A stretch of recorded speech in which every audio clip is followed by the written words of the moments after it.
এই মেঘেদের মতো তুমি আমার সঙ্গে লুকোচুরি খেলছো, তাই না? আমার আকাশ সম্পূর্ণরূপে আলো করতে তুমি আমায় ধরা দেবে চাঁদ? তুমি কি না এই অন্ধকার জীবন আর কত কাটাবো বলতে পারো? হাতের মাঝে জ্বলন্ত সিগারেট চেপে ধরাতে গলা ফাটিয়ে চিৎকার দিয়ে উঠল রায়। সাথে সাথে রায়ের সামনে দাঁড়িয়ে থাকা মানুষটা তার শক্ত হাত দিয়ে রায়ের মুখ চেপে ধরে রক্ত চোখ করে রায়ের দিকে তাকিয়ে ফিসফিস করে বলল, ডোন্ট সাউন্ড পাখি। বাসে তারা লোকজন আছে, তারা আসলে কি ভাববে বলো তো? তুমি কি চাও তাদের সামনে আমি আমার রূপে আসি? ভেবে দেখো, তাহলে কিন্তু সেটা তোমার জন্য ক্ষতিকর হয়ে যাবে বেশি।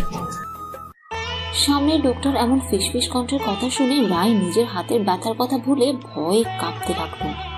রায়ের চোখে মুখে ভয়ের ছাপ দেখে সামনের লোকটা বাঁকা হেসে শীতল কণ্ঠে বলল, এখন ভয় পাচ্ছ কেন পাখি? ভয়ের কাজ করাটাকে মনে ছিল না? কোন সাহসে তুমি অন্য ছেলেদের হাত ধরেছ? ছেলেদের হাত ধরাটাকে মনে ছিল না? আমার কানে কথাটা পৌঁছলে আমি তোমার কি হাল করতে পারি?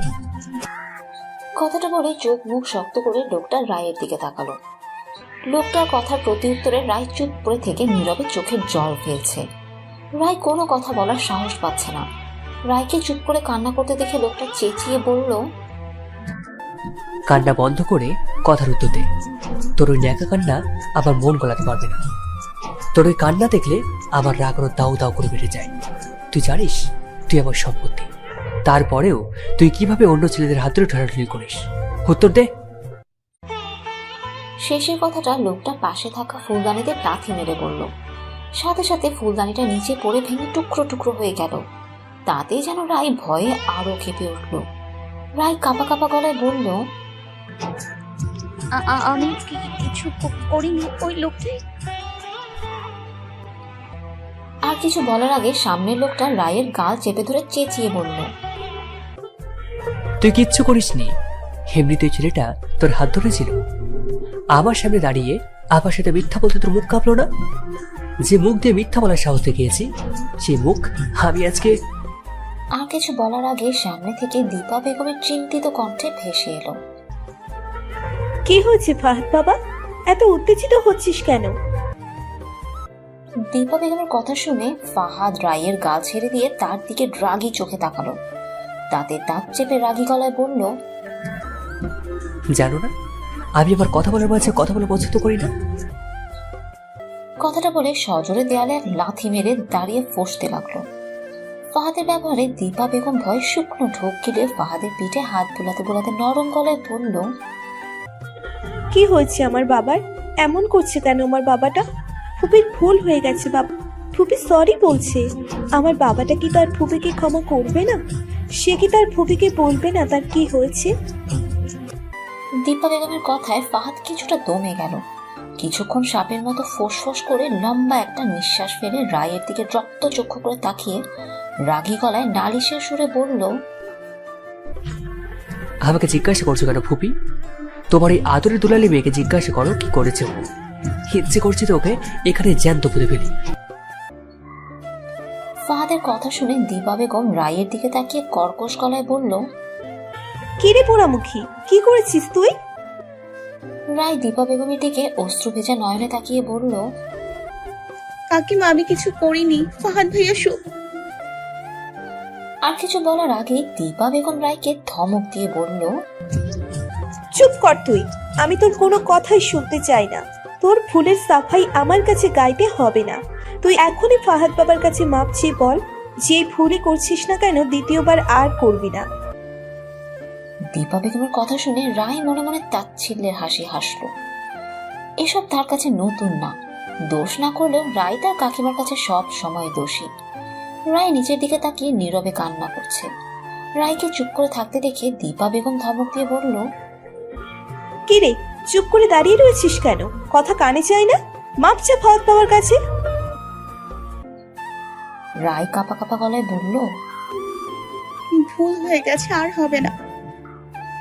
ফাহাদ চেঁচিয়ে বলল, ভুল বাই ফুট। আজকাল খুব উড়ে বেড়াচ্ছিস তুই। ভাজড়িতে পড়তে দেওয়াতে পাখা গুছিয়ে গেছি তো, তাই না?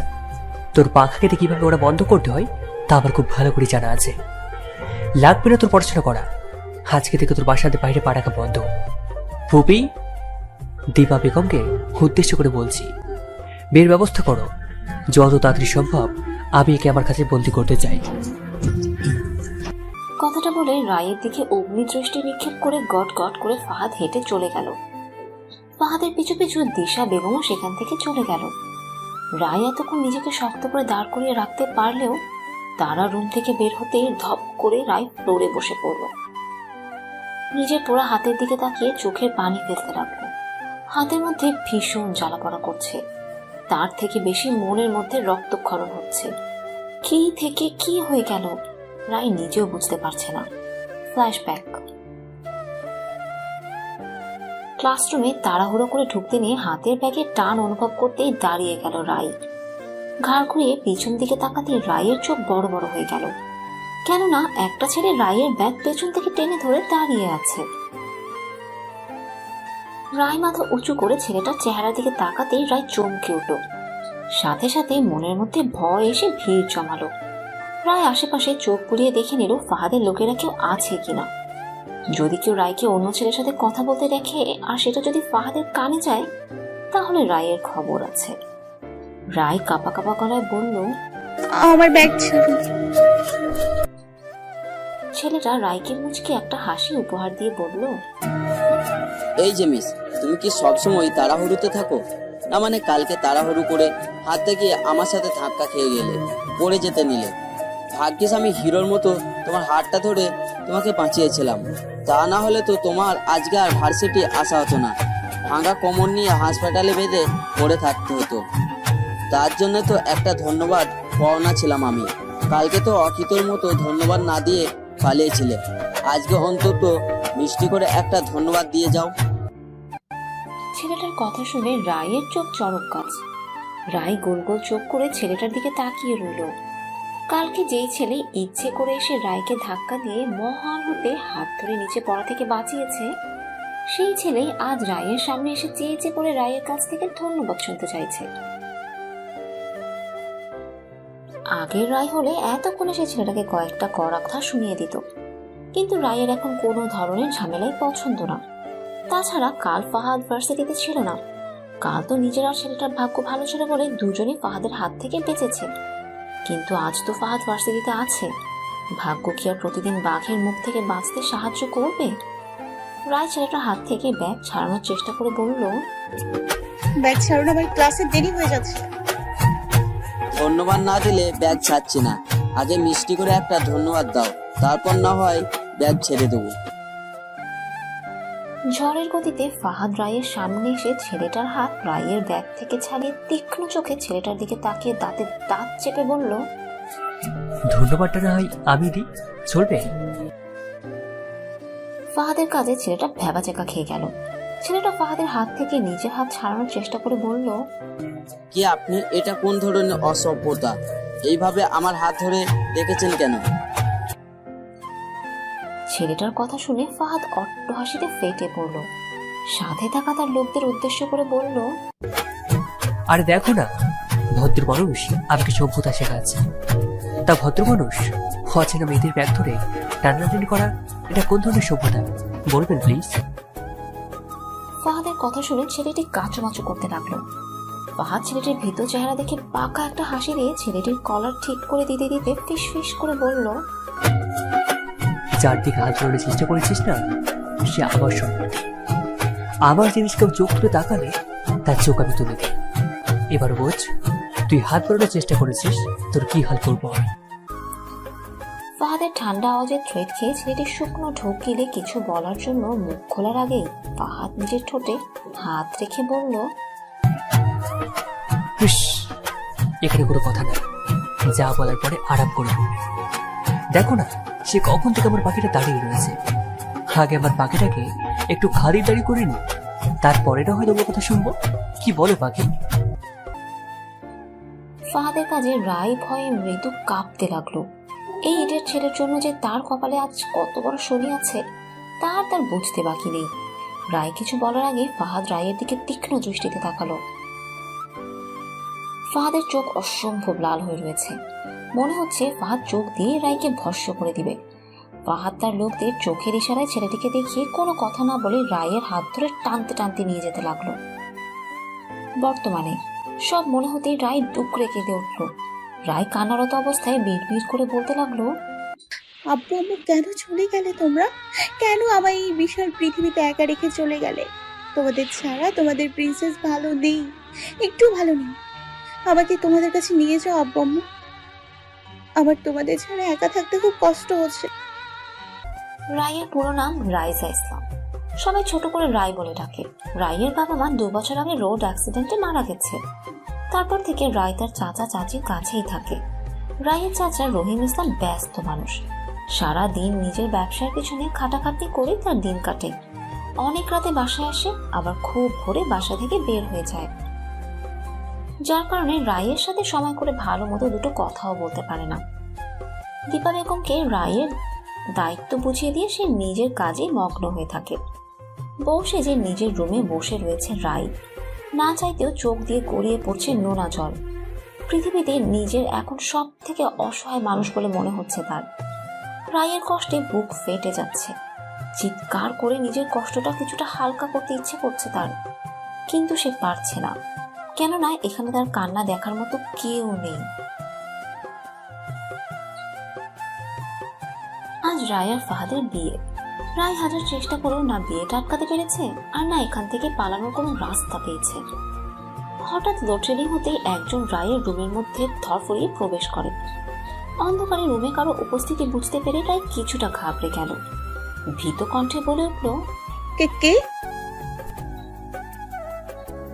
সাথে সাথে অন্ধকার রুমের মধ্যে রায়ের কানে ভারী কণ্ঠে ভেসে এলো, আকাশের বুক চিরে চকচকে থাকা এক থালার মতো বিশাল বড় চাঁদটা আজ মেঘেদের সাথে লুকোচুরি খেলছে।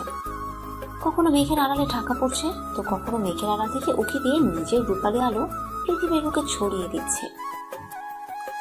ছাদের রেলিং এর সাথে হেলান দিয়ে খুব মনোযোগ সহকারে চাঁদ আর মেঘের লুকোচুরি খেলা দেখছে একজন লোক। ফোনের রিংটোন বেজে উঠতেই লোকটার চেহারায় বিরক্তির ছাপ ফুটে উঠল। এক রাশ বিরক্তি নিয়ে পকেট থেকে ফোনটা বের করে কলটা কেটে দিল। সাথে সাথে রায়ের হাস্যোজ্জ্বল চেহারার পিক ফোনের স্ক্রিনে ভেসে উঠল। রায়ের পিক দেখে লোকটার চেহারার বিরক্তির ছাপ মুহূর্তেই দূর হয়ে গেল। ফোনের স্ক্রিনে রায়ের হাস্যোজ্জ্বল পিকটির দিকে তাকিয়ে বিড়বিড় করে বলল, এই মেঘেদের মতো তুমি আমার সঙ্গে লুকোচুরি খেলছো, তাই না? আমার আকাশ সম্পূর্ণরূপে আলো করতে তুমি আমায় ধরা দেবে চাঁদ? তুমি হিনা এই অন্ধকার জীবন আর কত কাটাবো বলতে পারো? কাঁচা ফুল আর ফেরি লাইট দিয়ে সুন্দর করে দীপা বেগমদের পুরো বাসা সাজানো হয়েছে। ড্রয়িং রুমে এক পাশে সুন্দর করে বর বউয়ের জন্য ছোট্ট করে স্টেজ সাজানো হয়েছে। আত্মীয় স্বজন সামর্থ্য থাকা সত্ত্বেও ফাহাদ বিয়েটা ঘরোয়া ভাবেই করছে, কেননা ফাহাদ তার সম্পত্তিকে পুতুল বানিয়ে সবাইকে দেখাতে চায় না। স্টেজে বর বেশে বসে রয়েছে ফাহাদ। যদিও বিয়েটা ঘরোয়াভাবে হচ্ছে, তারপরেও নিজেকে বররূপে পরিপাটি করতে কোনো কমতি রাখেনি সে। ফাহাদ মাশাআল্লাহ দেখতে অনেক সুন্দর। মেরুন কালারের শেরওয়ানিতে বর বেশি নিজেকে পরিপাটি করাতে যেন আজ আরো বেশি সুন্দর লাগছে ফাহাদকে। দীপা বেগম ফাহাদের সামনে এসে নিজের চোখ থেকে কাজল নিয়ে ফাহাদের কানের পিছে লাগিয়ে দিয়ে বলল, মাশাআল্লাহ, আমার ফাহাদ বাবুকে তো অনেক সুন্দর লাগছে, কারো যেন নজর না লাগে, সাথে আমারও আজ এত সুন্দর লাগছে যে আমি আমার বাবার দিক থেকে চোখ সরাতেই পারছি না। দীপা বেগমের এমন তারিফ শুনে ফাহাদ ঠোঁটের কোণে হাসির রেখা টেনে বলল, একটু বেশি হয়ে যাচ্ছে না পুপি? কিসের বেশি বেশি? যা বলছি তা তো আরো কম হচ্ছে। আমার কথা বিশ্বাস না হলে তোর বন্ধুদেরকে জিজ্ঞেস করে দেখ। হয়েছে, আরো তো জিজ্ঞাসা করতে হবে না, ওরা তো এমনিতে সবসময় আমাকে তেল মারে। তেল মারার কি আছে? আমার ফাহাদ বাবা আসলেই অনেক সুন্দর।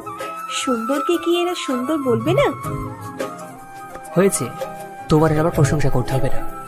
তুমি কথা না বাড়িয়ে তোমার মেয়েকে নিয়ে এসো, দেখি তুমি তোমার মেয়েকে কিভাবে সাজিয়েছো। আবার উপযুক্ত করে সাজিয়ে তুলতে পেরেছো কিনা দেখি।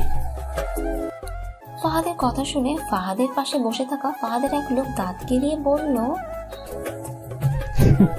ভাই, এতে কি ভাবিকে দেখার জন্য তোর সইছে না?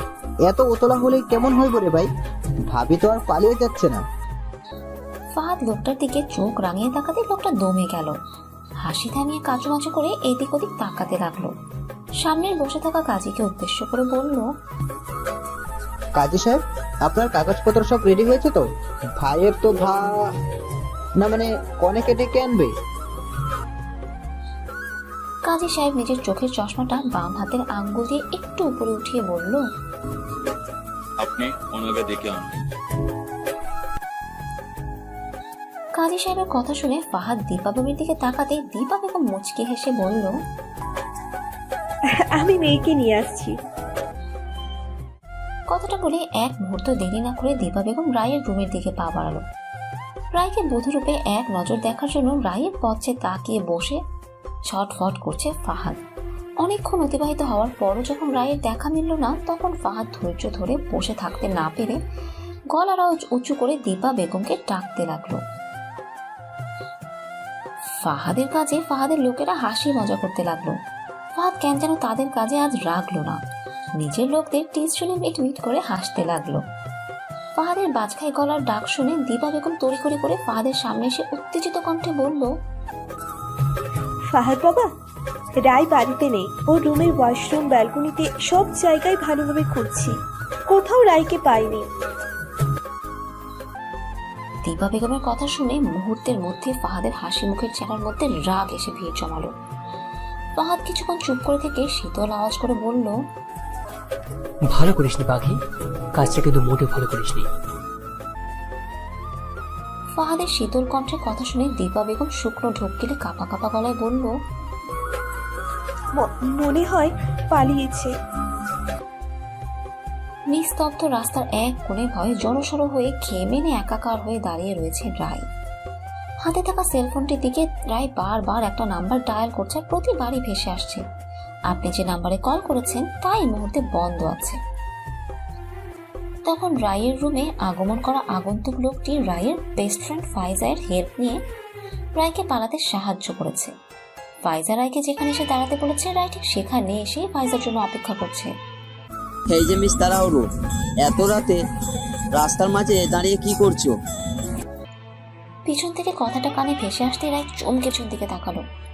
ল্যাম্পপোস্টের আলোতে সেদিনের ভার্সিটির সেই ছেলেটাকে চিনতে রায়ের ভুল হলো না।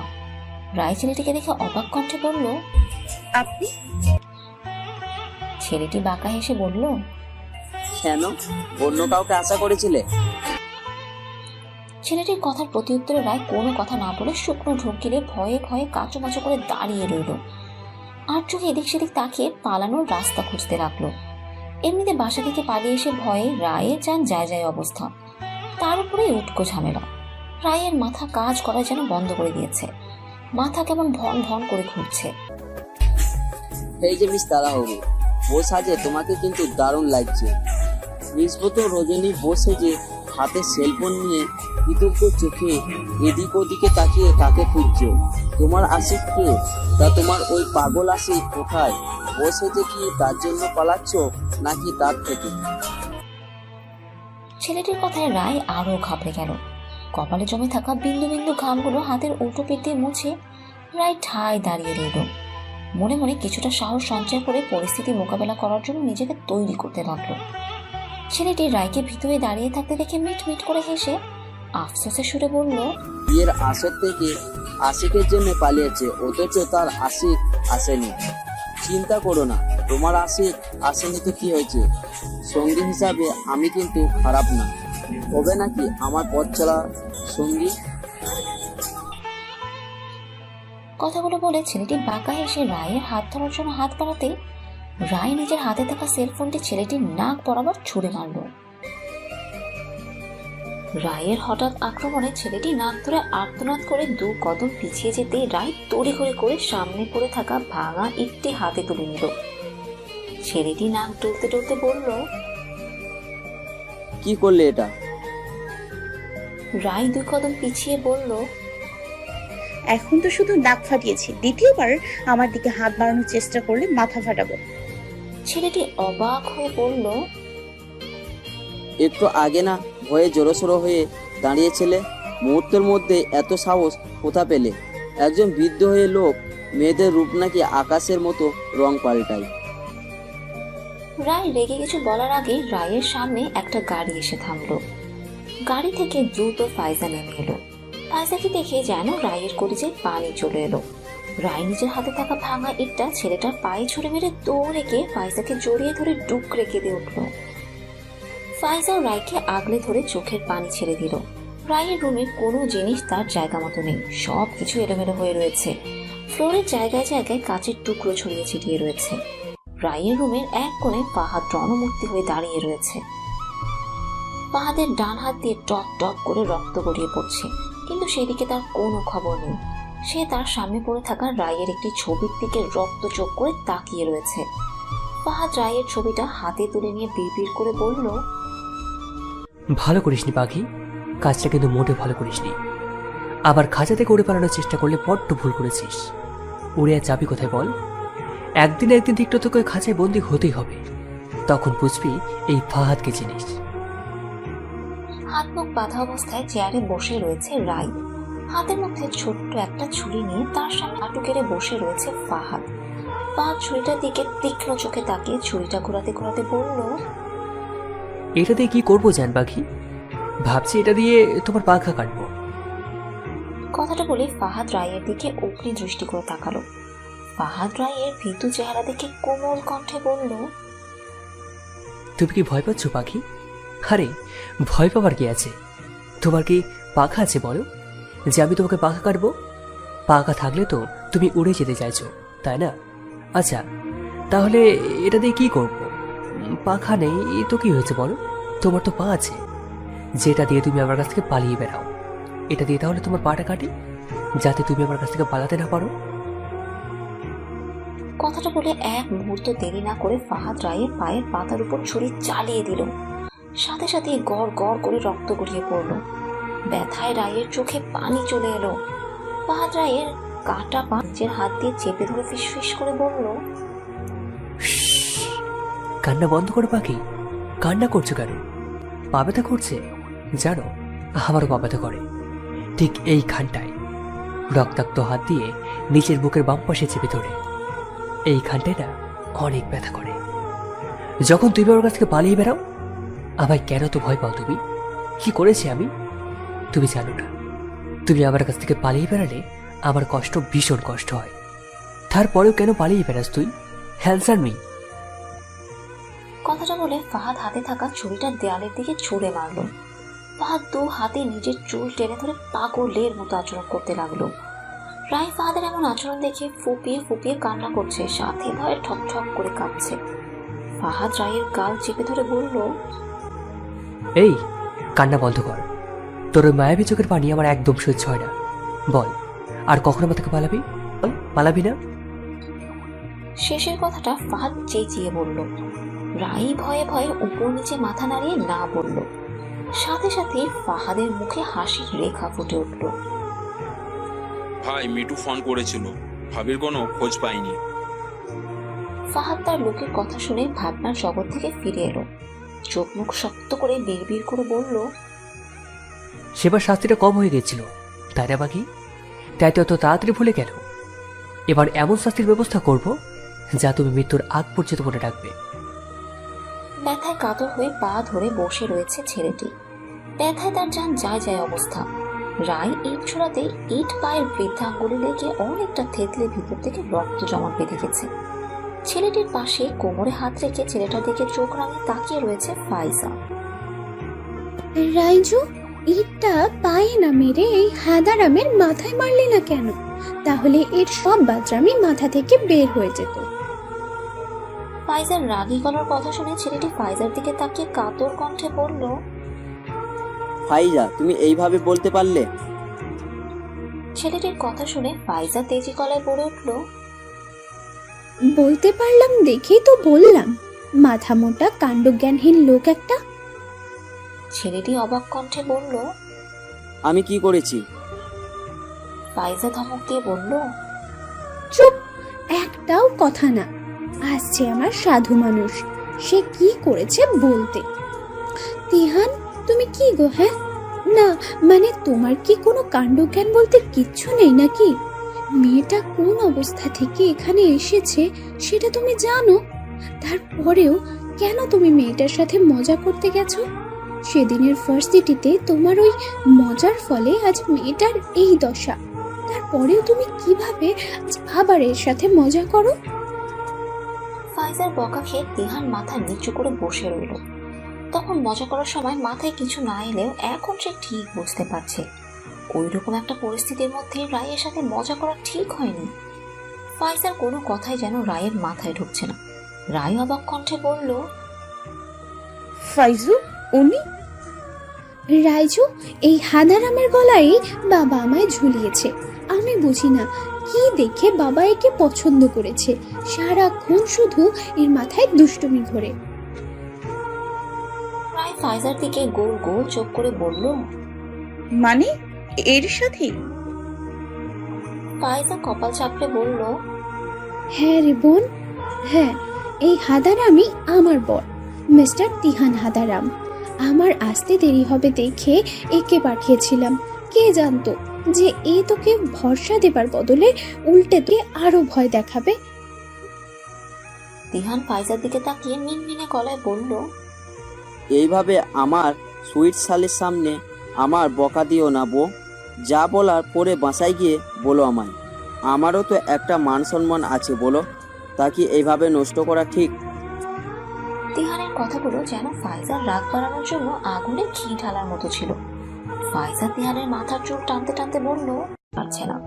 ফাইজা নিজের সব রাগ তিহানের চুলের উপর ছাড়ছে। এমনিতেই রায়ের শরীর ক্লান্ত, তার উপরে ফাইজার কাজে রায়ের মাথা ভন ভন করে ঘুরছে। রায় নিজেকে আর দাঁড় করিয়ে রাখতে পারল না। রায় মাথা করে নিচে পড়ে যাবার আগেই এক জোড়া শক্ত হাতকে আগলে। রাইজু, কথা বলছিস না কেন? ভাইয়া, কি হয়েছে ওর? ফাইজা, শান্ত হও। অতিরিক্ত স্ট্রেস থেকে হয়তো সাকসেস হয়ে গেছে।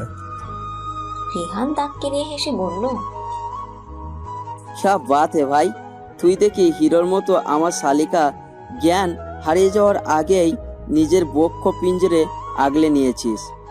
আই প্রাউড ভাই, আই প্রাউড। তীব্র তিহানের দিকে চোখ রাঙিয়ে তাকিয়ে কোনো কথা না বলে রায়কে পাজা করে তুলে রায়কে গাড়িতে শুইয়ে দিল। খান বাড়ির ড্রয়িং রুমে থমথমে পরিবেশ বিরাজ করছে। ফরিদ খান মানে তীব্রর বাবা সোফায় পায়ের উপর পা রেখে গম্ভীর হয়ে বসে রয়েছে। তার পাশে কাঁচুমাচু করে বসে রয়েছে ফারুক খান আর তার স্ত্রী মুনিয়া বেগম মানে তিহানের বাবা মা। মুনিয়া বেগম মনে মনে দোয়া দুরুদ পড়ছে আর আল্লাহকে ডাকছে। ঘড়ির কাঁটা 12টার ঘরে যেতেই ফরিদ খান গম্ভীর গলায় বলল, ছোট বৌমা, কোথায় তোমার বড় ছেলে? রাত 12টা বেজে গেছে, এখনো বাড়ি ফিরেনি কেন? কোনো ভদ্র ঘরে ছেলেরা কি এত রাত পর্যন্ত বাড়ির বাইরে থাকে? মুনিয়া বেগম কাঁচুমাচু করে কাঁপা কাঁপা গলায় বলল, আসলে দাদা, আমি বলতে ভুলে গিয়েছিলাম। তীব্র আমায় বলেছিল আজ ওর ফ্রেন্ডের সাথে একটা পার্টি আছে, হয়তো সেখানে গেছে, তাই ফিরতে একটু দেরি হচ্ছে। আপনি চিন্তা করবেন না দাদা, আপনি গিয়ে শুয়ে পড়ুন, আমি সবটা দেখে নেব। আপনার কষ্ট করে জেগে থাকতে হবে না। সমস্যা নেই, আমিও দেখি আমার গুণধরছে বাড়িতে কখন ফিরে। ফারুক, তিহান আর বৌমা কোথায়? আসার পর থেকে যে একবার ওদের দেখলাম না।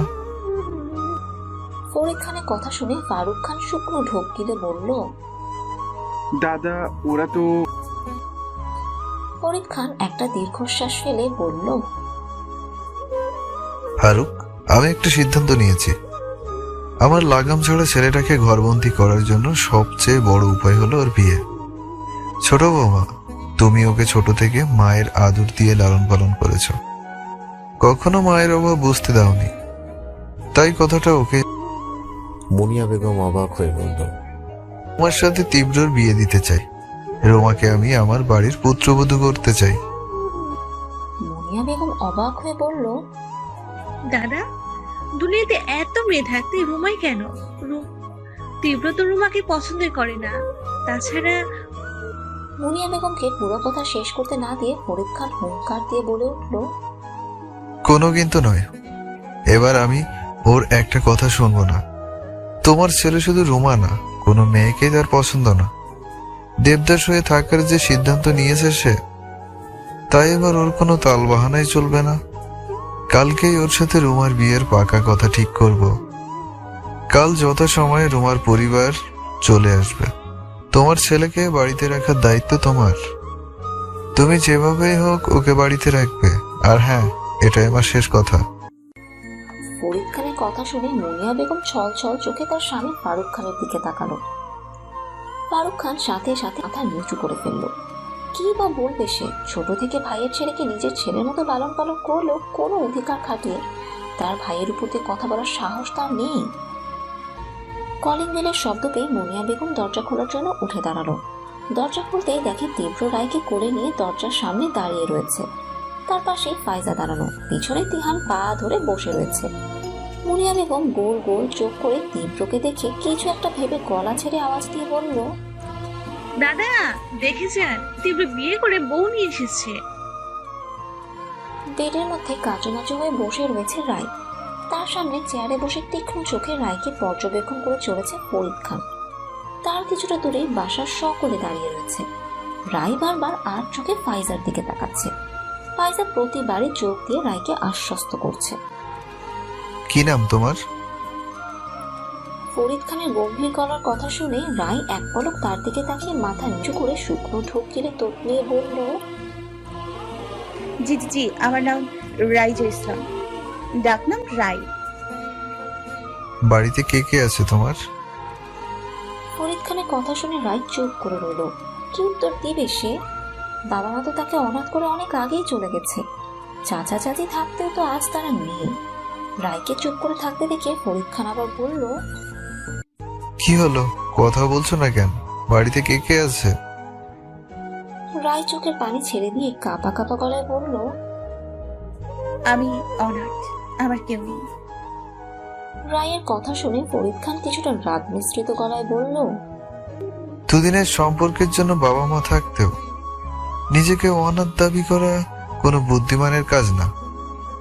আজকালকার ছেলেমেয়েরা নিজেদের পছন্দ মতো কিছু না হলেই নিজেকে অনাথ দাবি করে, যেটা আমার মোটেও। অনাথ?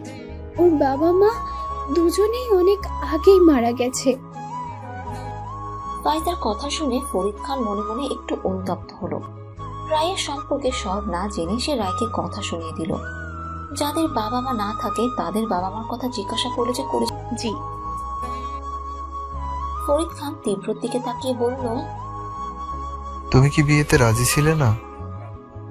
রায় কিছু না বলে মাথা নাড়িয়ে না বলল। ফরিদ খান পুনরায় তীব্রর দিকে তীক্ষ্ণ চোখে তাকিয়ে বলল, তুমি কি ওর কথা মতো পালিয়েছো? তীব্র ফাইজার পিছনে দাঁড়ানো ছিল। রায় ভাবলো ফাইজার কথা বলছে, তাই সে মাথা নাড়িয়ে হ্যাঁ বলল। রায়ের কাজে তীব্রর চোখ বড় বড় হয়ে গেল। তিহান তীব্রকে মৃদু ধাক্কা দিয়ে ফিসফিস করে বলল, দেখ ভাই দেখ, ভালোর জমানা আর নাই। তুই আমার শালিকাকে হিরোর মতো বাঁচালি, আর এদিকে আমার শালিকা তোকে কিস খাইয়ে দিল। তীব্র তিহানের দিকে চোখ রাঙিয়ে তাকাতেই তিহান মিট মিট করে হেসে অন্যদিকে চলে গেল। তোমরা কি বিয়ে করেছো? ফরিদ খানের কথা শুনে রায় গোল গোল চোখ করে ফরিদ খানের দিকে তাকালো। মনে মনে ভাবতে লাগলো, লোকটা কি পাগল নাকি? মেয়ে মেয়ে আবার বিয়ে হয় কিভাবে? রায়কে চুপ করে থাকতে দেখে ফরিদ খান পুনরায় জিজ্ঞাসা করলো, কি হলো, কথা বলছো না কেন? বিয়ে করেছো তোমরা? রায় ফাইজার দিকে তাকাতেই ফাইজা ইশারায় রায়কে না বলতে বলল। রায় ও ফাইজার কথা মতো মায়ের কথা না বাড়িয়ে চুপ করে বসে থাকাই ভালো। রায়কে চুপ করে থাকতে দেখে ফরিদ খান আবার বলল, কি হলো, কথা বলছো না কেন? কথার উত্তর দাও। রায় কিছু বলার আগে মুনিয়া বেগম করুণ কথা শুনে যেন রায়ের মাথায় আকাশ ভেঙে পড়ল। রায় কি বলবে, তার কি বলা উচিত, কিছুই তার মাথায় আসছে না। মুনিয়া বেগমের রুম থেকে বের হতেই মুনিয়া বেগম রায়ের সামনে বসে রায়ের মাথায় হাত বুলিয়ে বলল, মুনিয়া বেগম রুম থেকে বের হতেই রায় অবাক কণ্ঠে প্রশ্ন করলো, ফাইজু, এতক্ষণ এখানে কি হলো? কিছুই তো আমার মাথায় ঢুকলো না। প্লিজ আমায় বলবি কি হলো এখানে? আমি তোর কাছে এসে কি তোকে সমস্যায় ফেলে দিলাম? ফাইজা বেড টেবিলের উপর থেকে পানির গ্লাস হাতে তুলে নিয়ে গট গট করে পানি পান করে রায়ের সামনে টান টান হয়ে শুয়ে পড়ল। বড় করে একটা নিঃশ্বাস ফেলে বলল, উফ, বাঁচা গেল। এতক্ষণ দমটা আটকে ছিল। দাঁড়া, একটু পেটটা টান করে নি, তারপরে তোর সকল প্রশ্নের উত্তর দিচ্ছি। রায় উত্তেজিত কণ্ঠে বলল, পিঠ পরে টান করিস, আগে আমার প্রশ্নের উত্তর দে। ওই লোকটা কে ছিল? এমন অদ্ভুত অদ্ভুত প্রশ্নই বা আমায় কেন করছিল? ওই লোকটা আমার বড় শ্বশুর, মানে আমার চাচা শ্বশুর। এইটুকু বলে ফাইজা থেমে গেল। রাই ফাইজাকে ধাক্কা দিয়ে বলল, তা না হয় বুঝলাম, কিন্তু সে আমায় এমন সব প্রশ্ন করছিল কেন? ফাইজা উঠে বসে বলল, আমি তোকে প্রথম থেকে সব বলছি। তুই সেন্সলেস হয়ে গেছিলি। বাড়িতে পৌঁছানোর পর কোনোভাবেই তোর জ্ঞান ফেরানো যায়নি। গাড়িতে তো তোকে আর এভাবে ফেলে রাখা যাবে না। তিহানের পায়ের অবস্থা তো তুই খারাপ করেছিস। আর তোর মতো মুটিরে আমার পক্ষে তো কোলে নেওয়া সম্ভবই না। তাই উপায় না পেয়ে ভাইয়া, মানে তিহানের বড় ভাই তীব্র ভাইয়া তোকে কোলে নিয়ে বাসায় ঢোকে।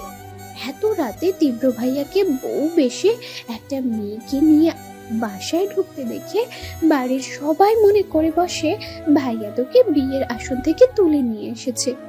আমাদের কারো কোনো কথা না শুনে তারা তাদের মন মতো সব ভেবে নেয়। আর আমার চাচা শ্বশুর, তার কথা আর কি বা বলবো, যেমন পাজি তেমন ঘাটতেরা। নিজে যেটা ভাববে বলবে সেটাই ঠিক। কিছু না জেনে শুনেই আমাদের সাথে রাগারাগি করা শুরু করে দেন। আমি অনেক চেষ্টা করেছি সব বলার, কিন্তু কোনোভাবেই পারিনি।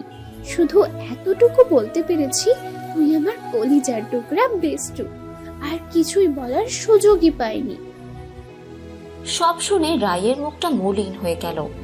রায় মিনমিনে গলায় বলল, আমি এখানে এসে তোকে ঝামেলায় ফেলে দিলাম, তাই না? আমার জন্য কত কিছু হয়ে গেল, তোরা সবাই আমার জন্য শুধু শুধু বকাও শুনলি। দেখ ফাইজু, আমার জন্য তোর কোনো সমস্যা হোক আমি চাই না। কোনো সমস্যা হবার আগেই আমি এখান থেকে চলে যাব। আমি এখানে থেকে তোর অশান্তি করতে চাই না। ফাইজা মুখের মাঝে লম্বা হাসি ঝুলিয়ে বলল, ধুর, কি যে বলিস না। তোর জন্য কোনো সমস্যাই হবে না। আমার শ্বশুর বাড়ির লোক অনেক ভালো। শুধু চাচা শ্বশুরটা একটু রাগী, কিন্তু মানুষ হিসেবে খুব ভালো। চিন্তা করিস না, আমার শাশুড়ি মা আছে না, উনি সব দেখে নিবে। আর যদি তোর জন্য কোনো সমস্যা হয় তাহলে আমি নিজেই তোকে বলবো। তাই এসব নিয়ে কোনো টেনশন করিস না। রায় অশ্রু ভেজা চোখে ফাইজার দিকে তাকিয়ে বলল, সত্যি তো? ফাইজা রায়ের চোখের পানি মুছে দিয়ে বলল, 100-তে 200% সত্যি। ফাইজার কথা শুনে রায় কিছু না বলে মুখ মলিন করে বসে রইল। ফাইজা রায়ের শুকনো মুখের দিকে তাকিয়ে মনে মনে বলল, সরি রে রাইজু, আজকের ঘটে যাওয়া সত্যিটা তোকে বলতে পারলাম না। আমায় ক্ষমা করিস দোস্ত। তোর মুখে হাসি ফোটানোর জন্য আমি এমন হাজার মিথ্যে তোকে বলতে পারি, তাতে তুই আমার ঘৃণাই বা করিস না কেন। ব্যালকনিতে বসে একের পর এক সিগারেট শেষ করে চলেছে একজন লোক। সিগারেটের ধোঁয়া ওড়ানোর সাথে সাথে নিজের মনের ভিতরে জমে থাকা কষ্টগুলো সে উড়িয়ে দিতে চাচ্ছে, কিন্তু বরাবরই সে ব্যর্থ হচ্ছে। বারবার তার চোখের সামনে রায়ের অস্ত্রভেজা মুখটা ভেসে উঠছে, তাতে যেন তার ভিতরটা ভেঙে চুরে যাচ্ছে। মনের মধ্যে রক্তক্ষরণ হচ্ছে। লোকটি হাতে থাকা সিগারেট শেষ করে নিচে ছুঁড়ে মারল। নাক মুখ দিয়ে ধোঁয়া উড়িয়ে চোখ বন্ধ করে বিড়বিড় করে বলল, আমি পারছি না চাঁদ, কিছুতেই নিজেকে আটকে রাখতে পারছি না। তোমার এই অশ্রু ভেজা চেহারা দেখে ইচ্ছে করে সব বাধা পেরিয়ে ছুটে তোমার কাছে চলে যাই। তোমাকে নিজের বক্ষ পিঞ্জরে এমনভাবে আগলে নিই যাতে কোনো কষ্ট তোমাকে ছুঁতে না পারে। কিন্তু তা তো আমি করতে পারবো না চাঁদ। তাতে উল্টে তুমি আমার ভুল মুছে দূরে চলে যাবে। আমি কি করবো চাঁদ, কি করবো? কি ছিল আর কি হয়ে গেল? মাথার উপর থেকে বাবা মা নামক ছাড়াটা সরে গেল। ঝকঝকে রঙিন দুনিয়া যে মুহূর্তেই অন্ধকারে পরিণত হয়ে যায় তা তার বোঝা হয়ে গেছে। ধরনীর বুকে তো কয়েক ঘন্টার ব্যবধানে আলোর রশ্মি ফুটে উঠবে, কিন্তু তার এই অন্ধকার দুনিয়ায় কখনো কি এক ঝলক আলোর দেখা মিলবে সেটা রায় জানে না। রুমের মধ্যে অচেতন অবস্থায় পড়ে রয়েছে ফাহাদ। তার পাশে বসে মরা কান্না জুড়ে দিয়েছে দীপা বেগম। কলিজার টুকরো ভাতিজাকে এভাবে অচেতন অবস্থায় পড়ে থাকতে দেখে তার মাথা কাজ করা বন্ধ করে দিয়েছে।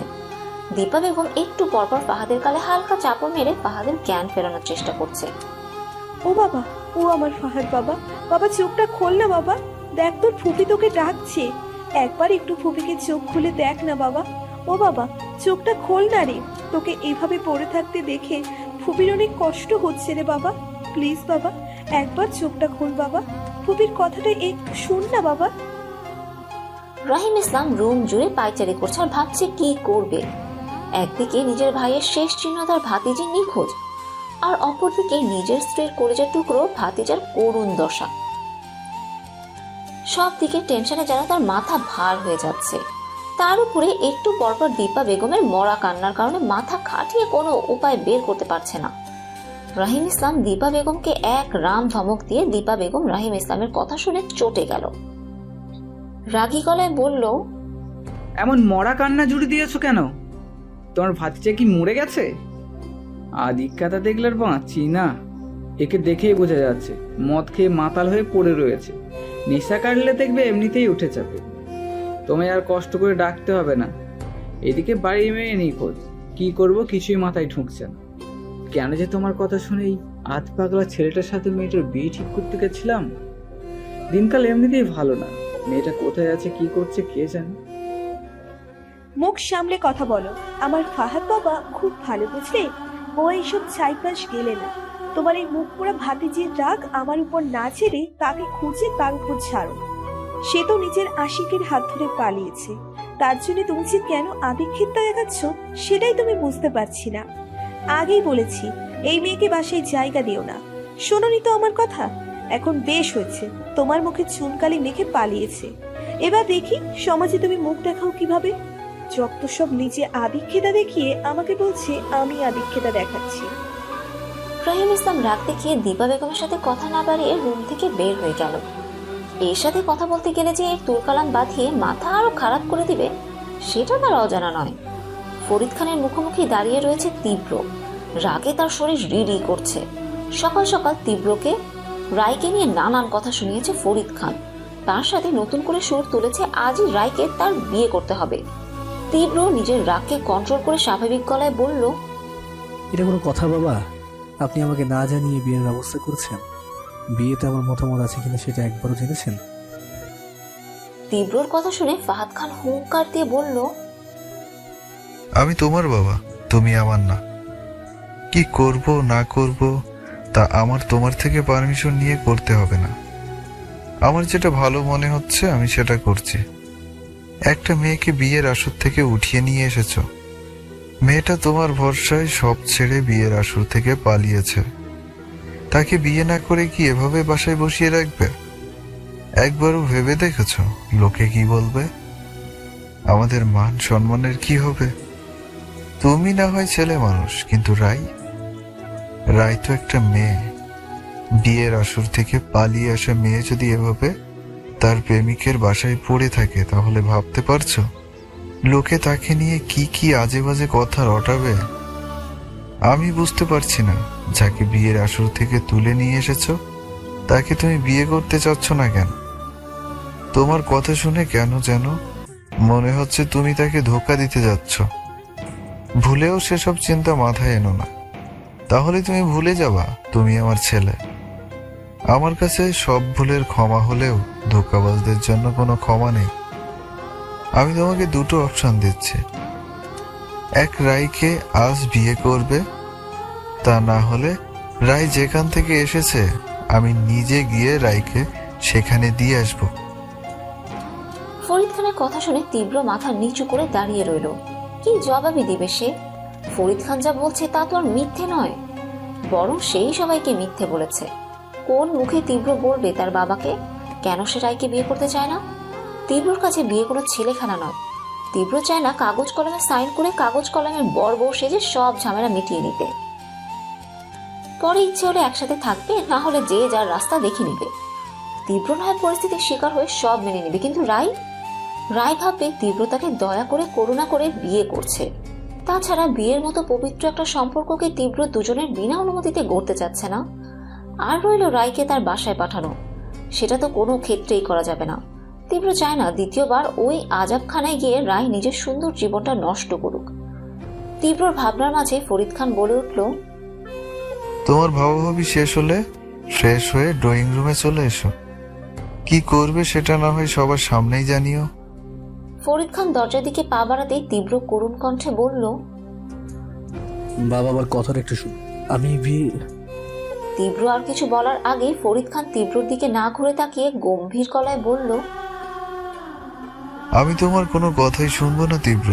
আমি তোমায় আগেও বলেছি, এখনো বলছি, তোমার কাছে মাত্র দুটি অপশন আছে। হয় রাইকে আজ বিয়ে করবে, নয়তো রাইকে আমি তার বাসায় পৌঁছে দিয়ে আসবো। আর এটাই আমার শেষ কথা। কথাটা শেষ করে ফরিদ খান রুম থেকে বের হয়ে গেল। ফরিদ খান রুম থেকে বের হতেই তীব্র দু হাতে নিজের চুল টেনে ধরলো। মাথাটা তার ভীষণ ব্যথা করছে। কি করবে সে কিছুই ভেবে পাচ্ছে না। সে কি রায়কে বাঁচানোর জন্য বিয়েটা করবে, নাকি পরিস্থিতির মোকাবেলা না করে কাপুরুষের মতো এখান থেকে পালাবে? রাস্তা দিয়ে হেলতে দুলতে হেঁটে চলছে ফাহাদ। কয়েকবার হোঁচট খেয়ে পড়ে যাওয়াতে হাতে পায়ে অনেক জায়গায় ছিঁড়ে গিয়ে রক্ত জমাট বেঁধে রয়েছে। তারপরেও তার চলার গতি থামছে না। যেদিকে চোখ যাচ্ছে সেদিকেই হেলতে দুলতে হেঁটে চলেছে সে। ফাহাদের জ্ঞান ফেরার পর এক মুহূর্ত দেরি না করে সে রায়কে খুঁজতে বের হয়ে গিয়েছে। আত্মীয় স্বজনের বাড়ি হতে শুরু করে অলি গলি এমন কোনো জায়গা নেই যেখানে ফাহাদ রায়কে না খুঁজেছে। সারাদিন পেটে দানা পানি না দিয়ে হন্য হয়ে ফাহাদ নিজের লোকদেরকে নিয়ে রায়কে খুঁজে চলেছে। দিন শেষে রায়ের কোনো খোঁজ খবর না পেয়ে নিজের কষ্টগুলো থেকে পরিত্রাণ পাওয়ার জন্য মদের সাহারা নিয়েছে। ফাহাদের এই অবস্থা দেখে তার লোকেরা হতভম্ব হয়ে রয়েছে। যেই ছেলে দম্ভিকভাবে সব সময় চলাফেরা করে সেই ছেলেকে এই রূপে দেখে তারা যেন কথা বলার ভাষাই হারিয়ে ফেলেছে। ফাহাদ নেশার ঘুরে এলোমেলো ভাবে পা ফেলছে আর বিড়বিড় করে বলছে, পাখি, আবার রায় পাখি, কোথায় উড়ে গেলে তুমি? প্লিজ আমার কাছে ফিরে এসো না, প্রমিস করছি আর তোমাকে কষ্ট পেতে দেবো না। এই দুধরে আমি বুঝে গেছি তুমি আমার জীবনে কি। প্লিজ ফিরে এসো, আমি কুরবা হয়ে যাব, একটু তোমায় আর কষ্ট দেব না। কথাগুলো বলতে বলতে ফাহাদ হোঁচট খেয়ে পড়ে গেল। সাথে সাথেই তার একজন লোক ফাহাদকে উঠে বসতে সাহায্য করলো। ফাহাদ তার লোকের হাত ধরে বলল, রানী, আমার রায় পাখিকে এনে দে না, তাকে ছাড়া আমার ভীষণ কষ্ট হচ্ছে রে। আমি নিঃশ্বাস দিতে পারছি না, দম যেন আটকে আসছে আমার। রনি, আমি না হয় ব্যাড বয়, তুই তো গুড বয়। তুই একটু আমার রায় পাখিকে বল না আমার কাছে চলে আসতে। প্রমিস করছি রায় পাখি আমার কাছে চলে আসলে আমি সত্যি গুড বয় হয়ে যাবো রে, তাকে একটু কষ্ট দেব না। রনি তীব্রকে উঠানোর চেষ্টা করে বলল, ভাই, আপনার নেশা চড়ে গেছে, বাসায় চলুন, আমরা ঠিক ভাবিকে খুঁজে বের করব। ফাহাদ রনির হাত ছেড়ে দিয়ে চেঁচিয়ে বলল, না, আমি কোথাও যাব না। আমি আমার রায় পাখিকে না নিয়ে বাসা থেকে এক পাও রাখবো না। রায় পাখি, রায় পাখি, তুমি কোথায়? প্লিজ চলে এসো, আমি আর পারছি না তোমাকে ছাড়া থাকতে। প্লিজ চলে এসো রায় পাখি, প্লিজ কাম ব্যাক। কথাগুলো বলতে বলতে ফাহাদ রাস্তার মধ্যেই শুয়ে পড়ল। ফাহাদকে দেখলে যে কেউ বলবে ফাহাদ একটা পাগল। হ্যাঁ, ফাহাদ পাগল। সে তার রায় পাখির জন্যই পাগল। ফাহাদের পাগলামি দেখে রনির চোখে জল চলে এলো। একটা পাথরের মতো মানুষ কাউকে পাগলের মতো ভালো না বাসলে সে কখনো এমন পাগলামো করতে পারে না। রনি ফাহাদের শুকনো মুখের দিকে তাকিয়ে মনে মনে বলল, আমি জানি ভাই, আপনি ভাবিকে ভীষণ ভালোবাসেন। আপনার মতো কেউ ভাবিকে ভালোবাসতে পারবে কিনা সেটা আমি জানি না, কিন্তু আপনি যেভাবে নিজের ভালোবাসা প্রকাশ করতেন, নিজের ভালোবাসার মানুষটাকে আগলে রাখতে চান, তেমন ভয়ঙ্কর ভালোবাসাকে ভাবি কেন কোনো মেয়েই পছন্দ করবে না। তাই তো ভাবি এই ভয়ঙ্কর ভালোবাসা থেকে মুক্তি পেতে পালিয়েছে। তীব্রর সামনে ভয়ে জড়সড় হয়ে দাঁড়িয়ে রয়েছে রায়। চোখে এসে ভিড় করেছে নোনা জল। তীব্র সেটা দেখেও যেন দেখছে না। সে তার তীক্ষ্ণ দৃষ্টি নিক্ষেপ করে রায়ের দিকে তাকিয়ে রয়েছে। মনে হচ্ছে তীব্র তার তীক্ষ্ণ দৃষ্টি দিয়ে রায়কে ভস্ম করে দিবে।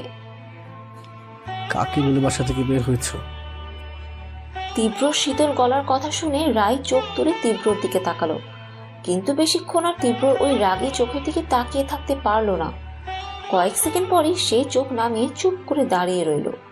রায়কে চুপ করে থাকতে দেখে তীব্র পুনরায় বলল, কি হলো, কথা বলছো না কেন? কাকে বলে তুমি বাসা থেকে বের হয়েছ? তীব্রর কথার প্রতি উত্তরে রায় চুপ করে দাঁড়িয়ে রইল। কি বা উত্তর দিবে সে? সে তো তাকে ঝামেলা মুক্তি করতেই কাউকে কিছু না বলে বাসা থেকে চলে এসেছে। আজ দুপুরে পারিবারিকভাবেই রায় আর তীব্র বিয়েটা হয়েছে। রায় তো প্রথমে তার আর তীব্রর বিয়ের কথা শুনে আকাশ থেকে পড়েছিল। রায় বাসার সবাইকে সবটা জানিয়ে তাদের ভুল ধারণা ভাঙাতে চেয়েছিল, কিন্তু সে ফাইজার জন্য পারেনি। ফাইজা হাত জোর করে নিজের পরিবারের সম্মান বাঁচাতে রায়কে সব সত্যি সবাইকে জানাতে নিষেধ করেছে। এলাকায় তীব্রর বাবার বেশ ভালোই নাম ডাক রয়েছে। সকাল হতে না হতেই ঝড়ের গতিতে ছড়িয়ে পড়েছে ফরিদ খানের ছেলে একটা মেয়েকে বিয়ের আসন থেকে তুলে নিয়ে এসেছে। তার উপরে ফরিদ খান এলাকার কয়েকজন গণ্যমান্য ব্যক্তিদেরকে বিয়েতে থাকতে বলেছেন। একে তো রায় এখানে এসেছে তাদের নাম খারাপ করেছে, দ্বিতীয়ত যদি বিয়েটা না করে তাহলে তাদের মাথা আরো নিচু হয়ে যাবে। তাই রায় না চাইতেও বাধ্য হয়ে বিয়েটা করেছে। রায়কে চুপ করে থাকতে দেখে তীব্র ভীষণ ক্ষেপে গেল। দু কদম বাড়িয়ে রায়ের বাহু শক্ত করে চেপে ধরে ঝাঁঝালো গলায় বলল, কিছু জিজ্ঞেস করছিস, শুনতে পাচ্ছ না? উত্তর দাও। তীব্রর এমন আচরণে রায় কেঁপে উঠল। শক্ত করে বাহু চেপে ধরাতে ভীষণ ব্যথা লাগছে। রায় চোখের পানি ছেড়ে দিয়ে কাঁপা কাঁপা গলায় বলল, কাউকে বলে না। কেন? তীব্রর পাল্টা প্রশ্নে রায় এবার আর দেরি করল না, সাথে সাথে উত্তর দিল, আমার এক দূর সম্পর্কের আত্মীয়র বাসায় যাওয়ার জন্য। কেন? আমার ইচ্ছে হয়েছে তাই। রায়ের কথাটা তীব্রর পছন্দ হলো না। তীব্র রায়ের বাহু আরেকটু শক্ত করে চেপে ধরে রাগী গলায় বলল, ফাজলামি করো। তোমার ইচ্ছেতে কি সব হবে নাকি? রাত বেড়াতে পাগলের মতো সবাইকে ঘুমাচ্ছ, রাত বেড়াতে পাগলের মতো সবাইকে ঘোরাচ্ছ। এটা কেমন ইচ্ছে তোমার? আমাদেরকে কি মানুষ মনে হয় না? একবারও ভাবলে না আমাদের কথা? বলা নেই কওয়া নেই, হুট করে বাসা থেকে কোথাও। একবারও ভাবতে পারছো যদি কোনো অঘটন ঘটে যেত তখন কি হতো? রায় কিছু না বলে নীরবে চোখের জল ফেলছে। তীব্র রায়ের বাহু ছেড়ে দিয়ে বড় করে কয়েকটা নিঃশ্বাস নিয়ে রায়ের দিকে শীতল চোখে তাকিয়ে মিয়ে যাওয়া গলায় বলল, তুমি কি কোনোভাবে এই সম্পর্ক থেকে পালাতে যাচ্ছ? রায় হাত জোর করে ডুকরে কেঁদে উঠল। আটকানো গলায় বলল, আমায় ক্ষমা করবেন, আমি আপনার জীবনটা নষ্ট করতে চাইনি। বিশ্বাস করুন, আমি এই বিয়েটা আটকাতে চেয়েছি কিন্তু পারিনি। বিয়ের আসন থেকে পালিয়ে আপনার বাসায় এসে এমনিতেই আপনাদের মান সম্মান নষ্ট করেছি।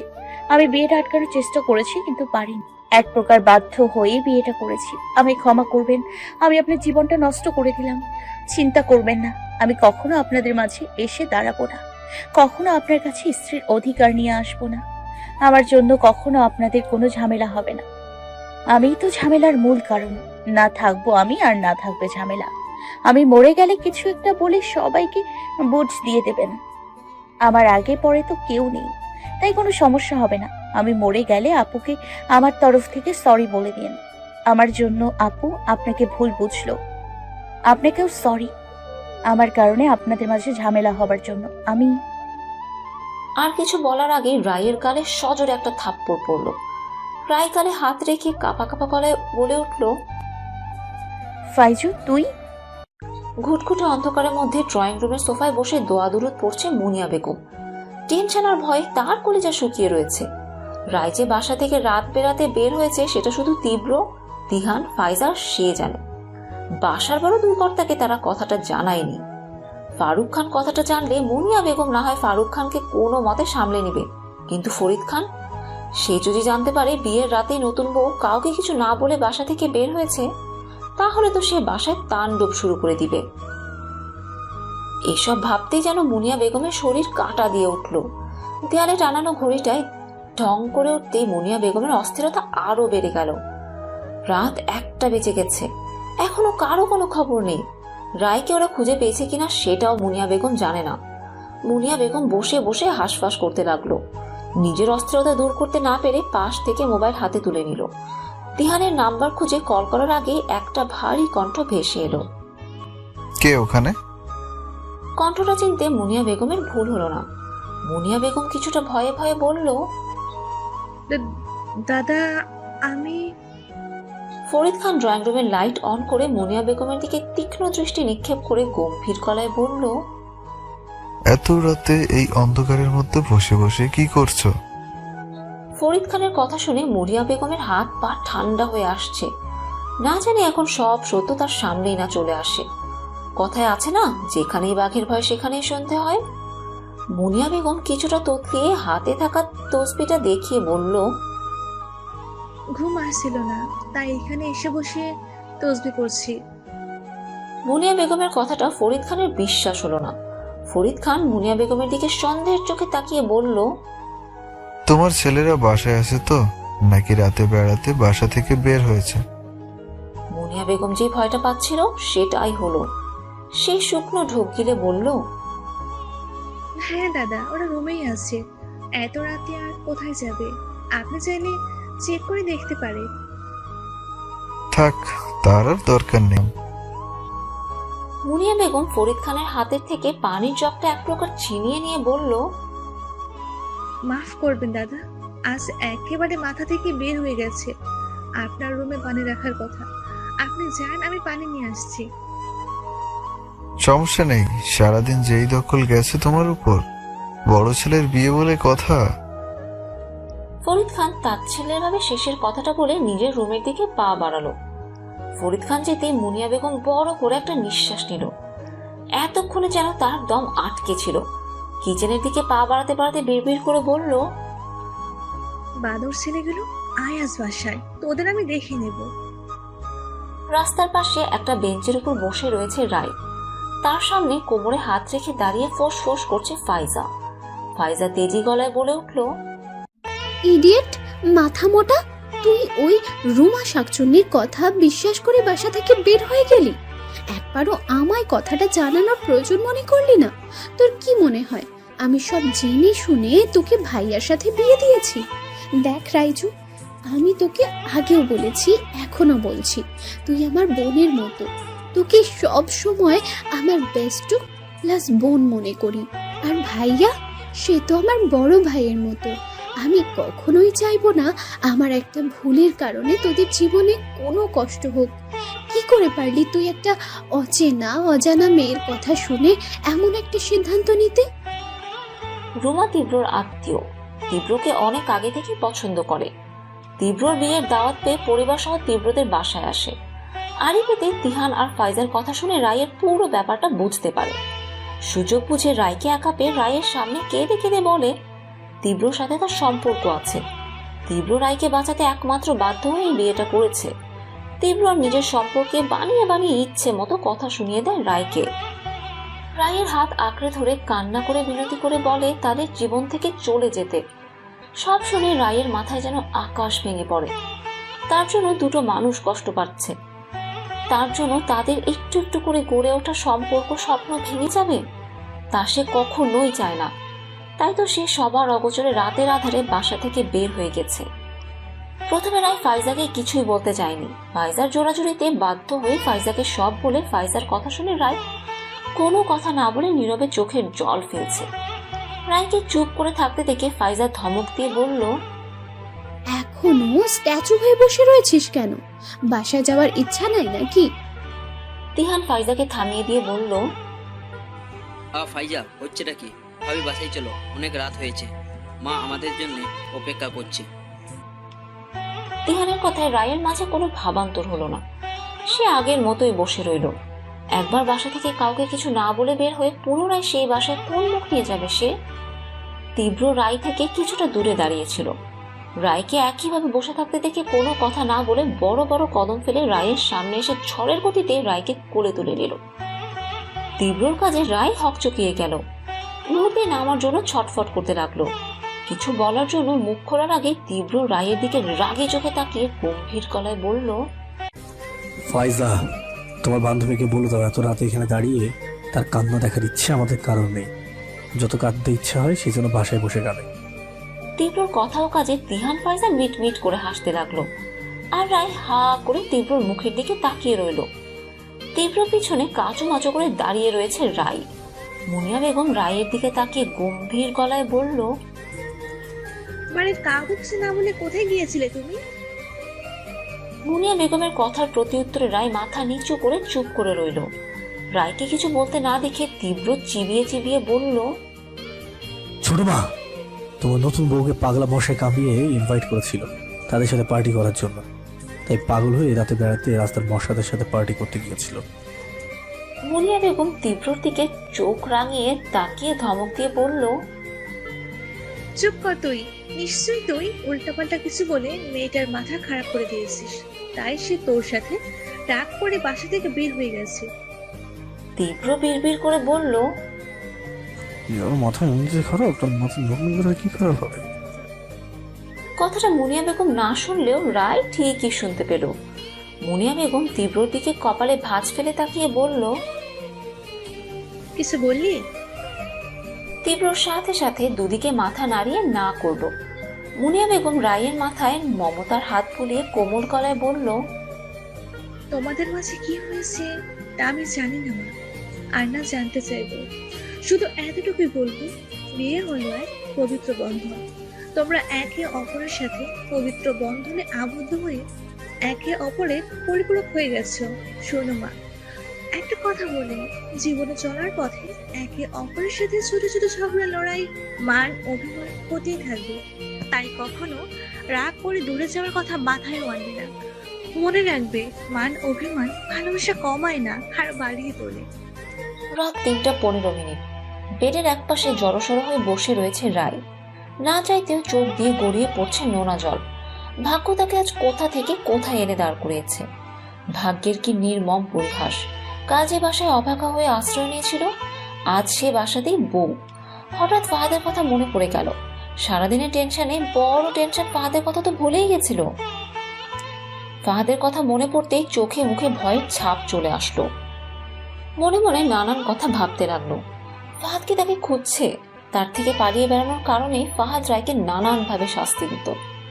এখন তো সে একেবারে পালিয়ে এসেছে। যদি তাকে খুঁজে পায় তখন তাকে কি করবে ফাহাদ? একেবারে মেরে ফেলবে নাকি অন্য কোনো শাস্তি দিবে? ফাহাদকে নিয়ে বেশি কিছু ভাবার আগে মুখে ঠান্ডা পানির ছিটা লাগতেই রায় কেঁপে উঠল। তীব্র মাত্রই শাওয়ার নিয়ে বের হয়েছে। রায়ের সামনে এসে হাত দিয়ে চুল ঝাড়ছে। রায় তীব্রর দিকে এক পলক তাকিয়ে কিছুটা নড়ে চড়ে আগের মতোই বসে রইল। তীব্র হাই তুলে বলল, ওই পাশে যাও, আমি ঘুমাবো। তীব্রর কথা শুনে রায় তীব্রর দিকে তাকাতেই তীব্র বিরক্তিকর সুরে বলল, আমি সবসময় এই পাশে ঘুমাই, আমার ওই পাশে ঘুম আসে না। যদি এটা ভেবে থাকো আমি নাটক সিনেমার মতো তোমার এই বিশাল বেডে হাত পা ছড়িয়ে আরাম করে ঘুমাতে দিয়ে আমি নিচে অথবা সোফায় ঘুমাবো, তাহলে তুমি ভুল। আমি নাটক সিনেমার হিরোদের মতো অত মহান না। বড় বড় কথা আমি হিরোই না। হ্যাঁ, ঘুমালে আমার হাত পা ঠিক থাকে না। ঘুমের ঘরে হাত পা লাগলে সরি। আরে আমিও না কি সব বলি, তুমি তো অন্য কেউ না। হাত লাগলে বা কি, আর না লাগলে কি, আমারই তো অর্ধাংশ। তীব্রর কথা ও কাজে রায়ের চোখ বড় বড় হয়ে গেল। মনে মনে বলতে লাগলো, এ আবার কোন লোকের পাল্লায় পড়লাম আমি? রাতের খাওয়া দাওয়া শেষ করে রায় ঘুমানোর জন্য বিছানা ঠিক করছে। এমন সময় তীব্র বাহির থেকে এসে ঘামে ভেজা শরীর নিয়ে কোনো কথা না বলে হাত পা ছড়িয়ে বিছানায় শুয়ে পড়ল। তীব্রর কাজে রায়ের চোখ বড় বড় হয়ে গেল। রায়ের বিছানা গুছানোতে অ্যালার্জি। সব কাজ করবে, বিছানা গুছাতে তার ভালো লাগে না। তার মধ্যে এত কষ্ট করে বিছানা গোছানোর পর ঘামাক্ত শরীর নিয়ে বিছানায় শোয়াতে রায়ের রাগ লাগছে। ইচ্ছা করছে তীব্রর মাথা কাটাতে। রায় নিজের রাগকে প্রকাশ না করে হাতে থাকা বিছানার ঝাড়ুটা সাইডে রাখতে না রাখতেই তীব্র আদুরে গলায় বলে উঠল, বউ, শরীরটা খুব দুর্বল লাগছে, আমি একটু ফ্রেশ করিয়ে খাইয়ে দাও না গো। তীব্রর আদুরে গলার কথা শুনে রায় তীব্রর দিকে রাগী চোখে তাকালো। তীব্র যে তার সাথে মজা করছে তার বুঝতে বাকি নেই। আজ সকালেও তীব্র আর তিহান মিলে রায়কে ইচ্ছে মতো নানান কথা বলে কখনো বিব্রত করেছে তো কখনো রাগিয়ে তুলেছে। শেষে মুনিয়া বেগম এসে ওদের হাত থেকে রায়কে রক্ষা করে। রায় কথা না বাড়িয়ে তীব্রর দিকে চোখ রাঙিয়ে তাকিয়ে থেকে ওয়াশরুমের দিকে পা বাড়াতে নিলেই তীব্র বলল, রাগ মনে পুষে রাখতে নেই তো, সাথে সাথে ঝেড়ে ফেলতে হয়, তা না হলে তা আস্তে আস্তে বিশাল রূপ ধারণ করে, বোমের মতো পারবে। তীব্রর কথা শুনে রায়ের নিভু নিভু রাগটা দাও দাও করে জ্বলে উঠল। রায় তীব্রর দিকে রাগে চোখে তাকিয়ে ধূপটা পা ফেলে কাবার থেকে একটা বেডশিট বের করে তীব্রর দিকে ছুঁড়ে মেরে কট কট করে ওয়াশরুমে ঢুকে শব্দ করে ওয়াশরুমের দরজা লাগিয়ে দিল। রায়ের কাজে তীব্র শব্দ করে হেসে উঠল। সে তো রায়কে জ্বালানোর জন্যই এমন করেছে। নিজের কাজে সফল হয়ে তীব্রর মুখে বিশ্বজয়ের হাসি ফুটে উঠল। রায় ওয়াশরুম থেকে বের হয়ে দেখে তীব্র রুমে নেই। বিছানার চাদর অনেকটাই এলোমেলো হয়ে রয়েছে। রায় মনে মনে তীব্র 14 গোষ্ঠী উদ্ধার করতে করতে পুনরায় বিছানা গুছানোর কাজে লেগে পড়ল। তীব্র অন্য রুমের ওয়াশরুম থেকে ফ্রেশ হয়ে এসে দেখে রায় শোয়ার প্রস্তুতি নিচ্ছে। রায়কে আরেকটু জ্বালানোর জন্য রায়ের দিকে হাতে থাকা তোয়ালেটা ছুঁড়ে মারলো। রায় তোয়ালেটা হাতে নিয়ে তীব্রর দিকে কপালে ভাঁজ ফেলে তাকিয়ে দাঁতে দাঁত চেপে বলল, কি করবো এটা দিয়ে? পাপোশ বানাবো? তীব্র রায়ের রাগী ফেসের দিকে তাকিয়ে দাঁত কেলিয়ে হাসি দিয়ে কাবার থেকে কিছু একটা বের করে পকেটে নিয়ে রায়ের পাশে এসে বসে বলল, যা ইচ্ছে করো, আমার সবই তো তোমার। তোমার জিনিস তুমি যা ইচ্ছে করবে, জিজ্ঞেস করলে কি আছে। তীব্রর কথা শুনে রায় তীব্রর দিকে গোল গোল চোখ করে তাকিয়ে রইল। কথার মানে কিছুই বোঝার আগেই তীব্র রায়ের হাত টেনে নিজের হাতের ভাঁজে নিয়ে নিল। তীব্রর কাজে রায়ের চোখ কোটর থেকে বেরিয়ে আসার উপক্রম। তীব্র রায়ের হাত ধরে রায়ের হাতের দিকে তাকিয়ে বলল, বিয়েটা যেভাবেই হয়েছে না কেন, বিয়ের পর তোমাকে আমার কিছু গিফট দেওয়া দরকার ছিল, কিন্তু এই 2 দিন পরিস্থিতি সময় কোনোটাই ছিল না যে তোমায় কিছু এনে গিফট করবো। তাই আজ একটু সময় করে মলে গিয়েছিলাম। তীব্র পকেট থেকে আংটিটা বের করে রায়ের সামনে ধরে বলল, অনেক খুঁজে এটা পছন্দ করেছে। অনুমতি হবে কি নিজ হাতে আংটিটাকে তার নিজস্ব স্থানে বসিয়ে তার সৌন্দর্যতাকে আরো বৃদ্ধি করে তোলা? তীব্র কথাও কাজে রায় পুরোই শকড। কি উত্তর দিবে রায়? কিছুই মাথায় আসছে না তার। মাথা কেমন যেন ফাঁকা ফাঁকা লাগছে। রায়ের ভাবনার মাঝে তীব্র রায়ের হাতে আংটিটা পরিয়ে দিল। তীব্রর কাজে তো এবার রায় অবাকের চরম পর্যায়ে পৌঁছে গেল। তীব্র রায়ের বিস্ময়রত চেহারার দিকে তাকিয়ে রায়ের নাক টেনে দিয়ে মুচকি হেসে বলল, কাছের মানুষের কাছ থেকে অধিকার চেয়ে নিতে হয় না, অধিকার ফলাতে হয়। আংটিটা তোমার হাতে বানিয়েছে, দেখো তোমার হাতে ছোঁয়া পেতে কেমন আরো জলজল করছে। আংটির সৌন্দর্য নষ্ট করে তাকে মূল্যহীন না করলেই খুশি হবে। কথাটা বলে তীব্র কিছুক্ষণ রায়ের হাতে থাকা জলজল করতে থাকা আংটিটার দিকে তাকিয়ে থেকে রুম থেকে বের হয়ে গেল। তীব্র চলে যাওয়ার পরে রায় শকড হয়ে কিছুক্ষণ বসে রইল। অবাক চোখে নিজের হাতে থাকা আংটির দিকে তাকিয়ে রইল। মুহূর্তেই চোখের সামনে ভেসে উঠল পুরনো কিছু তিক্ত স্মৃতি। ফ্ল্যাশব্যাক। রায় কিচেনে কাজ করছে, এমন সময় কিচেনের মধ্যে ধরফর করে প্রবেশ করলো ফাহাদ। ফাহাদের এমন আগমনে রায় ভয় পেয়ে গেল। মিনমিনে গলায় বলল, ফাহাদ ভাইয়া, আপনি এখানে? কিছু লাগবে? ফাহাদ রায়ের দিকে রক্তচক্ষু নিক্ষেপ করে রাগী গলায় বলল, তোমার হাতটা দাও। রায় ফাহাদের কথা শুনে ভয়ে দুহাত ওড়না দিয়ে ঢেকে নিল। ফাহাদ পুনরায় রাগী গলায় বলল, কি বলছি, কথা কানে যায় না? হাত দাও। রায় এবার ভয়ে ভয়ে হাত বাড়িয়ে দিতে ফাহাদ রায়ের হাত খপ করে ধরে পকেট থেকে একটা হীরের আংটি বের করে পরিয়ে দিল। ফাহাদ রায়ের হাতের দিকে কিছুক্ষণ তাকিয়ে থেকে রায়ের হাত নিজের ঠোঁটের সামনে নিতে রায় ঝটকা দিয়ে ফাহাদের হাত থেকে নিজের হাত ছাড়িয়ে নিল। আংটিটা হাত থেকে খোলার চেষ্টা করতে ফাহাদ রায়ের হাত খপ করে ধরে বসে পড়ল। রায়ের দিকে চোখ রাঙিয়ে তাকে চেঁচিয়ে বলল, আমার কাছে বাতে দেওয়ার সাহস তুই কোথায় পাস? হ্যাঁ, এত সাহস তো তুই আমার সামনে আমার দেওয়া আংটি হাত থেকে খোলার সাহস দেখাস? রায়ের হাত জোরে চেপে ধরাতে রায় ব্যথায় কুকড়ে উঠল। কাঁপা কাঁপা গলায় বলল, ভাইয়া, এত দামি আংটি আমার হাতে দেখলে কাকিমা কি বল? কথাটা শেষ করার আগে ফাহাদ জ্বলন্ত চুলাটা নিভে চুলার উপরে থাকা ফ্রাই প্যানটা দূরে ছুঁড়ে মারল। ফাহাদের কাছে রায় ভয়ে কেঁপে উঠল। কিছু বছর আগে রায়ের আংটি পরানো আঙ্গুলটা চুলোর আগুনে জলজল করতে থাকা স্টেনের মধ্যে লাগিয়ে দিল।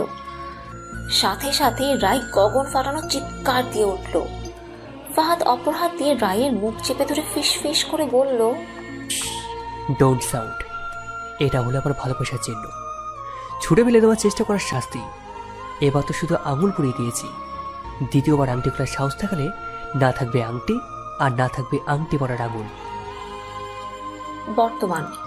পুরনো কথা মনে পড়তে রায়ের চোখে জলে পরিপূর্ণ হয়ে উঠল। নিজের হাতে থাকা আংটিটার দিকে তাকিয়ে মনে মনে বলতে লাগলো। পুরো কথা শেষ না করে রায় চাপা নিঃশ্বাস ফেলল।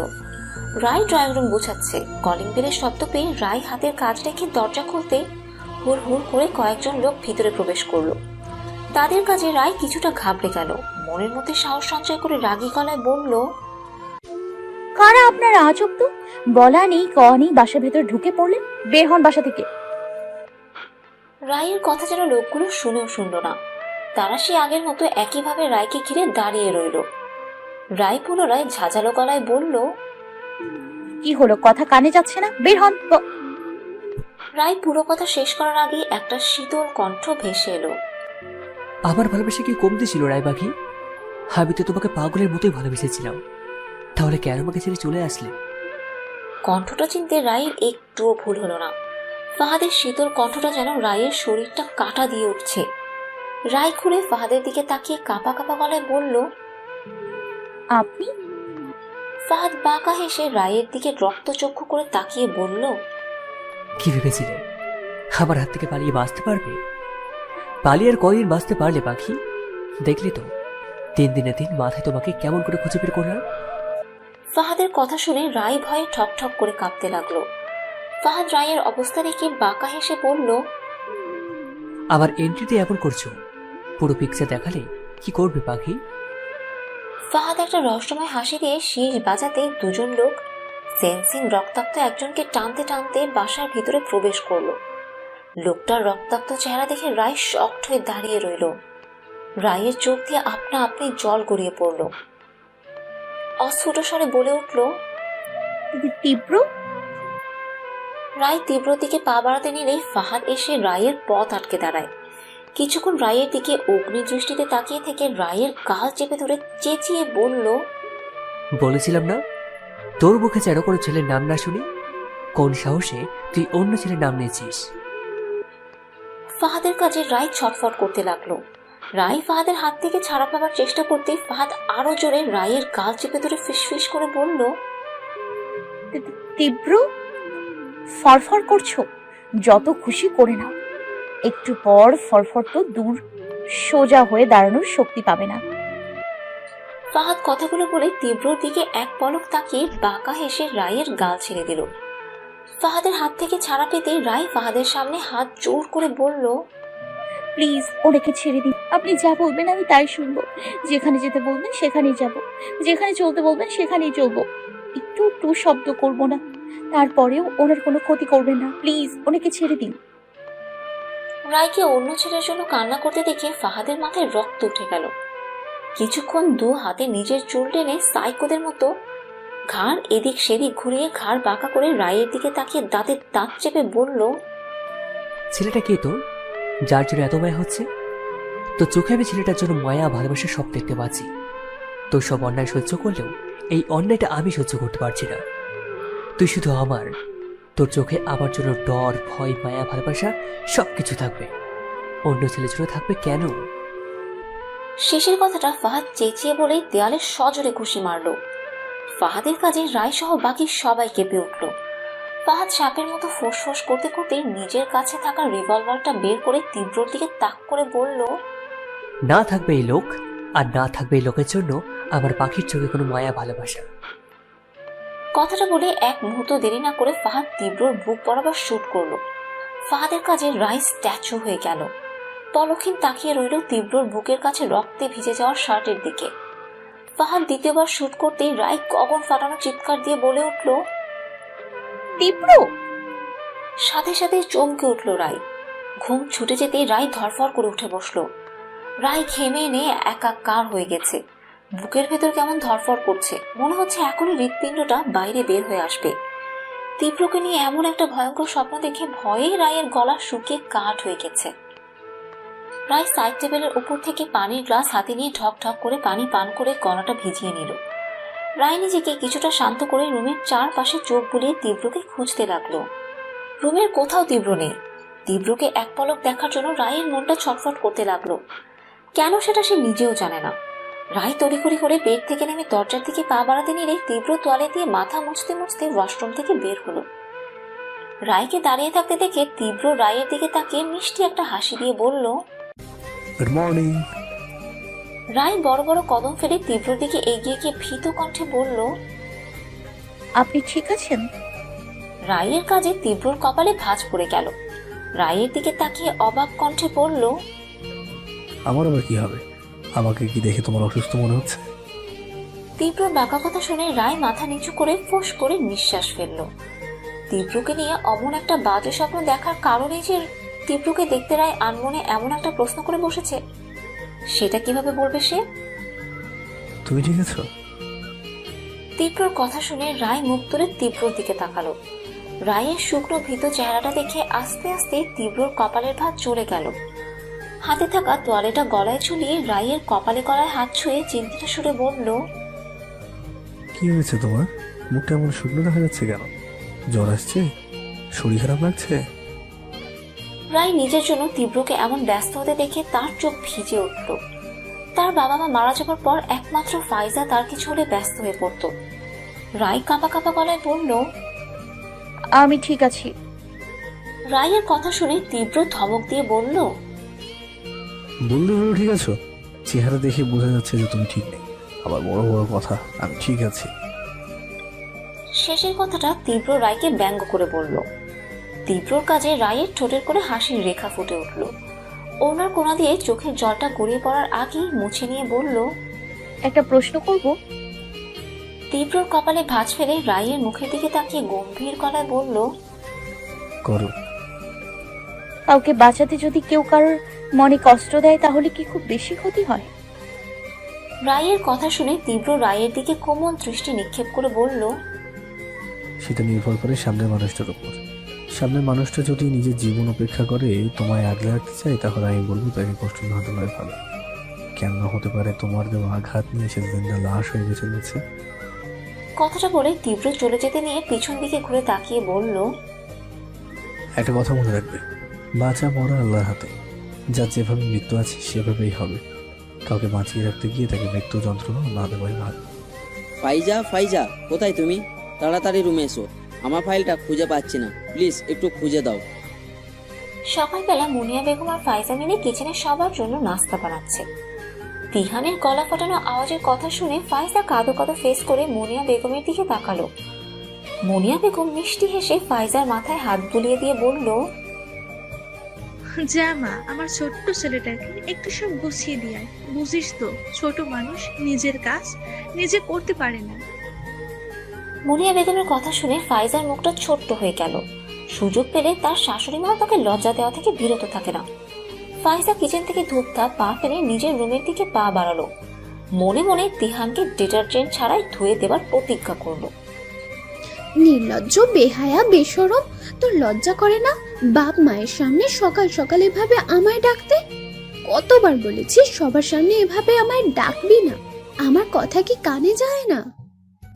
তোর সব দরকারি জিনিস তো আমি প্রতিদিন তোর চোখের সামনেই রেখে যাই, তারপরেও কেন প্রতিদিন এভাবে ডাকিস তুই? তোর ওই ষাঁড়ের মতো ডাকাতে তারা আমার সম্পর্কে কি ভাববে একবার ভেবে দেখেছিস? তোর লাজ লজ্জা তো সব বেঁচে দিয়েছিস, তাই বলে কি আমারটাও বেঁচে দিয়েছি? নেক্সট টাইম যদি এভাবে চেঁচিয়ে আমায় ডাকিস তাহলে তোর একদিন আর আমার সেই কদিন লাগে। ফাইজার ছাজালো গলার কথা শুনে তিহান অসহায় ফেস করে ফাইজার দিকে তাকিয়ে বলল, তুমি আমায় এইভাবে বলতে পারলে? ফাইজা তিহানের দিকে চোখ রাঙিয়ে তাকিয়ে তিহানের কাপড় চোপড়ের নিচ থেকে ফাইলটা বের করে দিয়ে দাঁতের দাঁত চেপে বলল, আর একবার যদি আমায় কিছুর জন্য ডেকেছিস তাহলে তোর চোখ কানা বানিয়ে দিয়ে নিজ হাতে তোকে আমি রেডি করিয়ে দিব। কথাটা বলে ফাইজা গটগট করে হেঁটে রুম থেকে বের হয়ে গেল। তিহান ফাইজা যাওয়ার দিকে তাকিয়ে শুকনো ঢোকিনে মাথা চুলকে বিড়বিড় করে বলল, আজকে একটু বেশি জ্বালিয়ে ফেললাম নাকি মিটার আগে থেকে হিট হয়েছিল? চুলোর উপর হাঁড়িতে বসানো পানি টকবক করে ফুটছে। মাঝে মাঝে পানির ছিটে এসে গরম চুলোয় পড়াতে কিছুটা আওয়াজ সৃষ্টি হচ্ছে, কিন্তু সেদিকে রায়ের কোনো খেয়াল নেই। সে চুলোয় পানি বসিয়ে আনমনে কফির মগের মধ্যে কফি আর চিনি নিয়ে মিক্স করছে আর স্বপ্নের কথা ভাবছে। কি রে, কি ভাবছিস? হঠাৎ ফাইজার কথা শুনে রায় চমকে উঠল। ফাইজাকে সামনে দাঁড়িয়ে থাকতে দেখে কিছুটা তুতলিয়ে বলল, কই কিছু না তো। রায়ের কথা শুনে ফাইজা ভ্রু কুঁচকে রায়ের দিকে তাকিয়ে বলল, বললেই হলো কিছু না। কিছু যদি নাই ভাবিস তাহলে দাঁড়িয়ে দাঁড়িয়ে গ্যাস অপচয় করছিস কেন? ফাইজার কথা শুনে রায় হাতে থাকা কফির মগটা রেখে তড়িঘড়ি করে চুলো বন্ধ করলো। কিছুটা মিনমিনে গলায় বলল, কফি করব তো তাই একটু বেশি করে পানি ফুটিয়ে নিচ্ছিলাম। রায়ের উত্তর ফাইজার পছন্দ হলো না। ফাইজা কপালে ভাঁজ ফেলে বলল, তাই? রায় ফাইজার কথাটা যেন শুনেও শুনল না। সে কফি বানাতে ব্যস্ত হয়ে পড়ল। রায়কে চুপ থাকতে দেখে ফাইজা পুনরায় জিজ্ঞাসা করলো, কি রে, কথা বলছিস না কেন? রায় কফির মগটা হাতে নিয়ে ব্যস্ততা দেখিয়ে বলল, তোর ভাইয়া কফির জন্য বসে রয়েছে, আসছি। কথাটা বলে এক মুহূর্ত দেরি না করে কিচেন থেকে বের হয়ে গেল। রায় যে ফাইজার কথা এড়িয়ে চলে গেল সেটা ফাইজার বুঝতে ভুল হলো না। বেডের মধ্যে কাচুমাচু হয়ে বসে রয়েছে দিক বেগম। তার সামনে ট্রেতে রয়েছে গরম স্যুপের বাটি।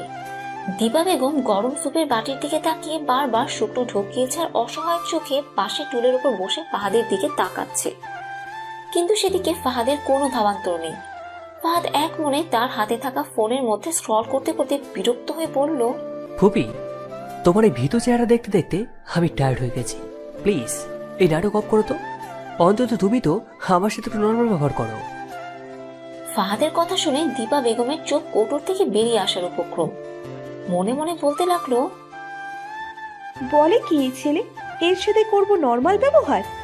এ আমার সাথে যে ব্যবহার করেছে ভাবতেই আমার শরীর কেঁপে ওঠে। মনে তো হয় না এর সাথে আর কোনোদিন নর্মাল ব্যবহার করতে পারবো। সেদিন ফাহাদ দিবা বেগমের হাতের উপর ছুরি চালিয়েই ক্ষান্ত হয়নি। তার থেকে কথা গোপন করার জন্য জোর করে গরম স্যুপ তার মুখের মধ্যে ঢেলে দিয়েছে। স্যুপ যাতে ফেলে দিতে না পারে সেজন্য মুখ চেপে ধরে রেখেছে। তার কাজে দিবা বেগম গলা কাটা মুরগির মতো ছটফট করেছে। পুরনো কথা ভাবতেই দিবা বেগমের শরীর পুনরায় কাটা দিয়ে উঠল। মঞ্জুর ভাইয়ের গ্রামের বাড়ি অ্যাড্রেস জানো? হাতে থাকা ফোনটা পকেটে রাখতে রাখতে কথাটা বলল ফাহাদ। ফাহাদের কথা শুনে দিবা বেগম কিছুটা নড়ে চড়ে বসলো। ফাহাদের দিকে তাকিয়ে দুদিকে মাথা নাড়িয়ে না করলো। মানে সে জানে না। সাথে সাথে ফাহাদের মুখটা রাগে লাল হয়ে গেল। ফাহাদের রাগী চেহারার দিকে তাকিয়ে দিবা বেগম শুকনো ঢোক গিলে মিনমিনে গলায় জিজ্ঞাসা করলো, কি হয়েছে ফাহাদ বাবা? মনসুর মায়ের যে ঠিকানা দিয়েছি সেখানে তাকে পাওনি? ফাহাদ দিবা বেগমের কথা শুনে রাগী গলায় বলল, না পাইনি। আমার লোক যাওয়ার আগে সে পালিয়েছে। আর এসব হয়েছে তোমার জন্য। তুমি যদি আমার থেকে কথাটা গোপন না করতে তাহলে কিছুই হতো না। কথাগুলো বলে ফাহাদ রাগ দেখিয়ে সেখান থেকে হন হন করে চলে গেল। আলিশান বিশাল বড় এক কামরার মধ্যে ফাহাদের একটা ছবির উপর ছুরি দিয়ে একের পর এক দাগ কাটছে একটি মেয়ে। মুখে রয়েছে তার রহস্যময় হাসি। মেয়েটি দাগ কাটছে আর বিড়বিড় করে বলছে, খুব কষ্ট হচ্ছে তোমার, তাই না জান? আমারও হয়েছিল যখন তুমি আমার ভালোবাসা প্রত্যাখ্যান করে আমাকে ফিরিয়ে দিয়েছিলে। আমার কষ্টটা তখন অনুভব করতে না পারলেও এখন তো বুঝতে পারছো সেদিন আমার কতটা কষ্ট হয়েছিল।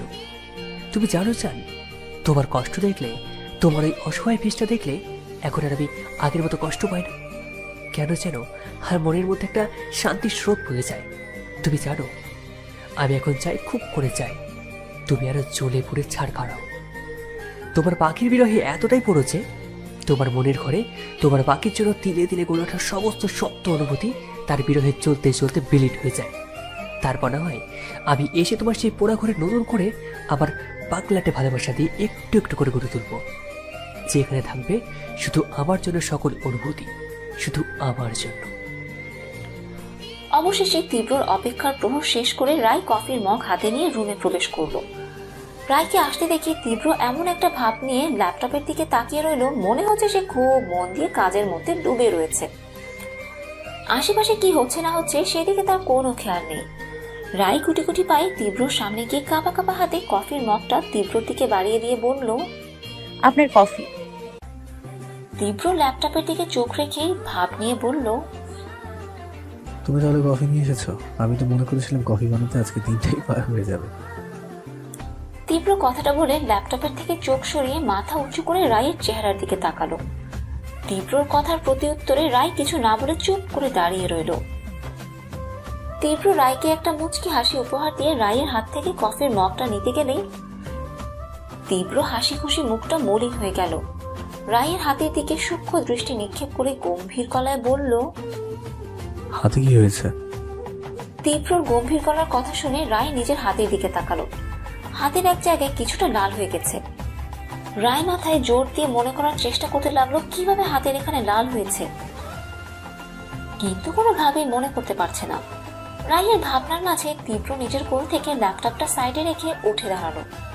বেডসাইড টেবিলের ড্রয়ার খুলে কিছু একটা খুঁজতে লাগলো। রায় গুটি গুটি পায়ে তীব্রর সামনে গিয়ে কফির মগটা বেড টেবিলের ওপর রেখে কোনো কথা না বলে চলে আসতে নিলেই তীব্র রায়ের হাত খপ করে ধরে ফেললো। তীব্রর কাজে রায় হকচকিয়ে গেল। এত ইডিয়েট কেন তুমি? একটা মানুষ নিজের প্রতি নিজে এতটা কেয়ারলেস কি করে হয়? কফি করতে পারো না, মুখ ফুটে বললে কি হতো তোমার? তার জন্য কি আমি তোমায় শুলে চড়াতাম? ইডিয়েট, স্টুপিড, নিজের খেয়ালটা একটু রাখতে পারে না। তীব্রর ঝাঁঝালো গলার কথা শুনে রায়ের চোখ বড় বড় হয়ে গেল। সামান্য একটা বিষয়কে তিল থেকে তাল বানিয়ে কোথা থেকে কোথায় নিয়ে যাচ্ছে তীব্র। রায় তীব্রর দিকে তাকিয়ে অবাক কণ্ঠে বলে উঠল, আপনি কি কচু খেয়েছেন? রায়ের মুখে এমন কথা শুনে তীব্রর কপালে ভাঁজ পড়ে গেল। তীব্র ধমক দিয়ে বলল, স্টুপিড আমার কথা বলছো কেন? তীব্র ধমকে রায় কেঁপে উঠল, সাথে সাথে মিনমিনে গলায় বলল, স্টুপিডের মতো কথা আমি না, আপনি বলছেন। তীব্র রায়ের হাত টান দিয়ে অনেকটা নিজের কাছে নিয়ে এলো, শীতল কণ্ঠে বলল, আমি স্টুপিড? হঠাৎ তীব্রর এমন কাজে রায় হকচকিয়ে গেল। ভীতু ভীতু ফেস করে কাচুমাচু করে দাঁড়িয়ে রইল। রায়ের ভীতু ফেস দেখে তীব্রর খুব হাসি পাচ্ছে। তারপরেও মুখের মধ্যে গাম্ভীর্য বজায় রেখে গম্ভীর গলায় বলল, কি হলো, কথা বলছো না কেন? আমি স্টুপিড? রায় সামনে দুদিকে মাথা নাড়িয়ে গড় গড় করে বলতে লাগলো, না না, আপনি স্টুপিড হতে যাবেন কেন? আপনি তো... রায়কে পুরো কথা শেষ করতে না দিয়ে তীব্র ফোড়ন কেটে বলে উঠল, আমি কি? তীব্রর পাল্টা প্রশ্নে রায় শুকনো ঢোক গেল। তীব্রর দিকে পিট পিট করে তাকিয়ে তুতলিয়ে বলল, আপনি? হ্যাঁ বলো, আমি কি? রায় নিচের দিকে তাকিয়ে বারবার চোখের পলক ফেলতে লাগলো। কি বলবে রায়? কিছুই তো তার মাথায় আসছে না। মাথাটা কেমন যেন ফাঁকা ফাঁকা লাগছে তার। রায় কিছু একটা ভেবে পুনরায় শুকনো ঢোক গিলে মিনমিনে গলায় বলল, আপনি হলেন একটা ভিলেন, মিস্টার ভিলেন। কথাটা বলে রায় সাথে সাথে নিজের মুখ চেপে ধরল। ঘাবড়ে গিয়ে ভুল করে একটা বলতে গিয়ে আরেকটা বলার কারণে মনে মনে নিজেকেই বকতে লাগলো। কাঁদো কাঁদো ফেস করে তীব্রর দিকে তাকিয়ে বলল, আমি এটা বলতে চাইনি, মুখ ফসকে বের হয়ে গেছে। তীব্র রায়কে আরেকটু জ্বালাতে রায়ের দিকে ঝুঁকে ফিসফিস করে বলল, মুখ ফসকে কিন্তু সবসময় মনের কথাই বের হয়। আমি কি ধরে দেবো তোমার ক্ষেত্রেও তেমনটাই হয়েছে? তীব্রর কথা শুনে রায়ের কান্না করে দেওয়ার উপক্রম হলো। দুদিকে মাথা নাড়িয়ে না করলো, যার মানে তার ক্ষেত্রে তেমনটা হয়নি। সে ঘাবড়ে গিয়ে উল্টোপাল্টা বলে ফেলেছে। রায়ের কাঁদো কাঁদো ফেস দেখে তীব্র আর নিজের মুখে গাম্ভীর্য ভাব বজায় রাখতে পারলো না। মুচকি হেসে ফিসফিস করে বলল, বুঝতে পেরেন। বাহ, নামটা খুব সুন্দর, একেবারে আমার যেন পারফেক্ট। তীব্রর কথা শুনে রায় ছোট ছোট চোখ করে তীব্রর দিকে তাকিয়ে তীব্রর হাব ভাব বোঝার চেষ্টা করতে লাগলো। মিস্টার ভিলেন বলাতে কি তীব্র তার উপর রাগ করলো কিনা? তীব্র রায়ের হাতে একটা অ্যান্টিসেপ্টিক ক্রিম ধরিয়ে দিয়ে রায়ের নাক টেনে দিয়ে মুচকি হেসে সেখান থেকে চলে গেল। রায় তীব্রর যাওয়ার দিকে তাকিয়ে বোকার মতো তাকিয়েই রইল। মনে মনে ভাবতে লাগলো সে কি এমন বলল যার জন্য তীব্র এত খুশি হয়ে গেল। আমার বক বক রানী এমন মুখ লটকে বসে রয়েছে কেন? কি হয়েছে তার? কোলের মধ্যে কুশন নিয়ে মলিন মুখ করে ড্রয়িং রুমের সোফায় বসে রয়েছে ফাইজা। রায় ফাইজাকে মলিন মুখ করে বসে থাকতে দেখে ফাইজার পাশে বসে কথাটা বলল। ফাইজা মিনমিনে গলায় উত্তর দিল, এমনি ভালো লাগছে না। ফাইজার উত্তরটা রায়ের পছন্দ হলো না। রায় ফাইজার কোল থেকে কুশন টেনে নিয়ে নিজের কোলের উপর রাখলো। কুশনের উপর ভর দিয়ে দু গালে হাত রেখে ফাইজার দিকে তাকিয়ে ফাইজাকে পর্যবেক্ষণ করতে লাগলো। রায়ের কাজে ফাইজা ভ্রু কুচকে রায়ের দিকে তাকিয়ে বলল, তোর আবার কি হলো? আমার আবার কি হবে? তোর কি হয়েছে সেটা বল। রায় একইভাবে বসে কথাটা বলল। ফাইজা রায়ের থেকে কুশনটা কেড়ে নিয়ে মিনমিনে করে গলায় বলল, বললাম তো ভালো লাগছে না। রায়ের এমন রিয়াকশনে ফাইজা হা করে রায়ের দিকে তাকিয়ে অবাক কণ্ঠে বলল, ওই সেমরি, আমি তোর ভালো লাগতেছে না শুনতে চাইছি। সকাল থেকে দেখছি মুখ লুকাইয়া রাখছস। ব্যাঙের মাথা কি হয়েছে সেটা না বলে ভালো লাগতেছে না এক গান লইয়া আসছস। তুই ঠিক আছিস? রায় ফোঁস করে একটা নিঃশ্বাস। আমার কিছু হয়নি, তোর কি হয়েছে সেটা বল। সত্যি বলছি, এমনিতেই ভালো লাগছে না। রায় ফাইজার দিকে ছোট ছোট চোখ করে তাকিয়ে বলল, সত্যি তো? সত্যি। শাড়ি পরে হাঁটতে পারো না, তাহলে কেন শাড়ি পরেছো? থাই থাই করে এভাবে লাফিয়ে বেড়াচ্ছ, স্টুপিড একটা। তীব্র ধমক শুনে রায়ের হাসি খুশি থাকা মুখটা মুহূর্তের মধ্যেই চুপসে গেল। একটু আগে রায় আর ফাইজা বসে বসে ফাইজার ফোনে তাদের হাজারো স্মৃতি মিশ্রিত পুরনো ছবিগুলো দেখছিল। সেসব ছবির মধ্যে রায় নিজের একটা ছবি দেখে রায়ের চোখ বড় বড় হয়ে গেল। ছবির মধ্যে রায় কোমরে আঁচল গুজে কোমরে 2 হাত রেখে কপালে ভাঁজ ফেলে দাঁড়িয়ে রয়েছে। ফাইজা সেই ছবিটা এডিট করে রায়ের মাথায় শিং লাগিয়ে দিয়েছে। সব মিলিয়ে রায়কে ঝগড়াটে মহিলার চাইতে কম লাগছে না। রায় ফাইজার দিকে চোখ রাঙিয়ে কিছু না বলে ছবিটা ডিলিট করতে নিলে ফাইজা ছো মেরে রায়ের হাত থেকে ফোনটা নিয়ে নিল। ফাইজার কাছে রায় দাঁতে দাঁত চেপে বলল, তুই এই ছবি ডিলিট করবি নাকি আমি তোর ফোনে আমার যত ছবি আছে সব ডিলিট করব? রায়ের হুমকি শুনে ফাইজা ভেঙচি কেটে বলল, আসছে ছবি ডিলিট করতে। যা ভাগ, না তুই কোনো ছবি ডিলিট করবি আর না আমি। রায় রাগী গলায় বলল, দেখ রাজু, ভালোই ভালোই বলছি ছবিটা ডিলিট কর, তা না হলে ভালো হবে না কিন্তু বলে দিলাম। ফাইজা ভাগ নিয়ে বলল, এই ছবি তো আমি ভুলেও ডিলিট করব না। বেশি কথা বলবি তো এটা আমি বাড়ির সবাইকে দেখাবো। রায় দাঁতে দাঁত চেপে বলল, তুই ডিলিট করবি কি করবি না? ফাইজা ডোন্ট কেয়ার ভাব নিয়ে বলল, করব না। রায় সুযোগ বুঝে ফাইজার হাতে থাকা ফোনটা থাবা মেরে নিতে চাইল, কিন্তু তাতে সে সফল হলো না। তার আগেই ফাইজা হাত সরিয়ে নিল। রায়ের হাত থেকে বাঁচতে দৌড় লাগালো। রায়ও ফাইজার পিছু পিছু ছুটলো। রায় ফাইজার পিছনে ছুটতে গিয়ে তীব্রর সাথে ধাক্কা লেগে পড়ে যেতে নিলেই তীব্র রায়কে ধরে ফেলে। কি হলো, কথা বলছো না কেন? এখন যদি পড়ে যেতে তাহলে কে ব্যথা পেতে শুনি? পুনরায় তীব্রর ঝাঁঝালো গলার কথা শুনে রায় কেঁপে উঠল। মিনমিনে গলায় বলল, শাড়িতে বেঁধে না আপনার সাথে ধাক্কা লেগে পড়ে যেতে নিয়েছিলাম, আপনি তো সামনে। রায়কে পুরো কথা শেষ করতে না দিয়ে তীব্র রায়ের দিকে রাগী চোখে তাকিয়ে দাঁতে দাঁত চেপে বলল, আমি তোমায় ধাক্কা দিয়েছি? রায় সাথে সাথে দুদিকে মাথা নাড়িয়ে না করলো। মুখে কিছু বলার আগে ফাইজা চেঁচিয়ে বলে উঠল, ভাইয়া স্মাইল প্লিজ। ফাইজার কথা শুনে রায় তীব্র দুজনেই একসাথে ফাইজার দিকে তাকাতে ফাইজা ফটাফট কতগুলো ছবি তুলে নিল। ফাইজার কাছে অবাক হয়ে তীব্র রায় একে অপরের দিকে তাকালো। নিজেদের অবস্থান বুঝতে পেরে তীব্র তাড়াতাড়ি রায়কে সোজা করে দাঁড় করালো। ফাইজা একে একে ছবিগুলো দেখতে লাগলো। মুখের মধ্যে লম্বা হাসি ঝুলিয়ে বলল, ছবিগুলো যা জোশ হয়েছে না, পুরোই আগুন। ভাইয়া আপনি দেখবেন? তীব্রকে প্রশ্নটা করে ফাইজা মিটমিট করে হাসতে লাগলো। তীব্র কোনো কথা না বলে নিজের রুমের দিকে পা বাড়ালো। তীব্র চলে যেতেই রায় ফাইজার দিকে চোখ রাঙিয়ে তাকিয়ে চোখ দিয়ে শাসাতে লাগলো, যার অর্থ তোকে পরে দেখে নিব। 2 দিন পর একের পর এক ফুচকা গপা গপ গিলে চলেছে ফাইজা। ঝালে তার চোখের কোণে পানি জমে রয়েছে। মাঝে মাঝে ঝাল টক লাগার কারণে মুখ দিয়ে আওয়াজ সৃষ্টি করছে। ফাইজা এমন ভাবে ফুচকা খাচ্ছে মনে হচ্ছে এটাই পৃথিবীর মধ্যে সব থেকে সুস্বাদু খাবার, আর তা আজই ফুরিয়ে যাবে। হাতে ফুচকার প্লেট নিয়ে ফাইজার থেকে কিছুটা দূরে অবাক চোখে তাকিয়ে রয়েছে একজন লোক। লোকটা ফাইজার খাওয়া দেখে নিজের খাওয়ার কথাই ভুলে বসে আছে। রায় ফাইজার পাশে বসে আশেপাশে চোখ বুলাচ্ছে আর ফাইজাকে তাড়াতাড়ি খাওয়া শেষ করার জন্য তাড়া দিচ্ছে। ফাইজা যেন রায়ের কথা শুনেও শুনতে পাচ্ছে না, সে আপন মনে ফুচকা গিলেই চলেছে। ফাইজা রায়কে সাথে করে তার এক আত্মীয়কে হাসপাতালে দেখতে এসেছিল। রায় অবশ্য ফাহাদের ভয়ে বাসা থেকে বের হতে চায়নি। ফাইজা এক প্রকার জোর করে রায়কে বোরকা মেকআপ পরিয়ে নিজের সাথে নিয়ে এসেছে। তারা রুগী দেখে হাসপাতাল থেকে বের হতে রাস্তার পাশে ফুচকার দোকান দেখে ফাইজা নিজের লোভ সামলাতে পারেনি। রাতের আধারে রাস্তার এক পাশে গাড়ির জন্য দাঁড়িয়ে রয়েছে ফাইজা আর রায়।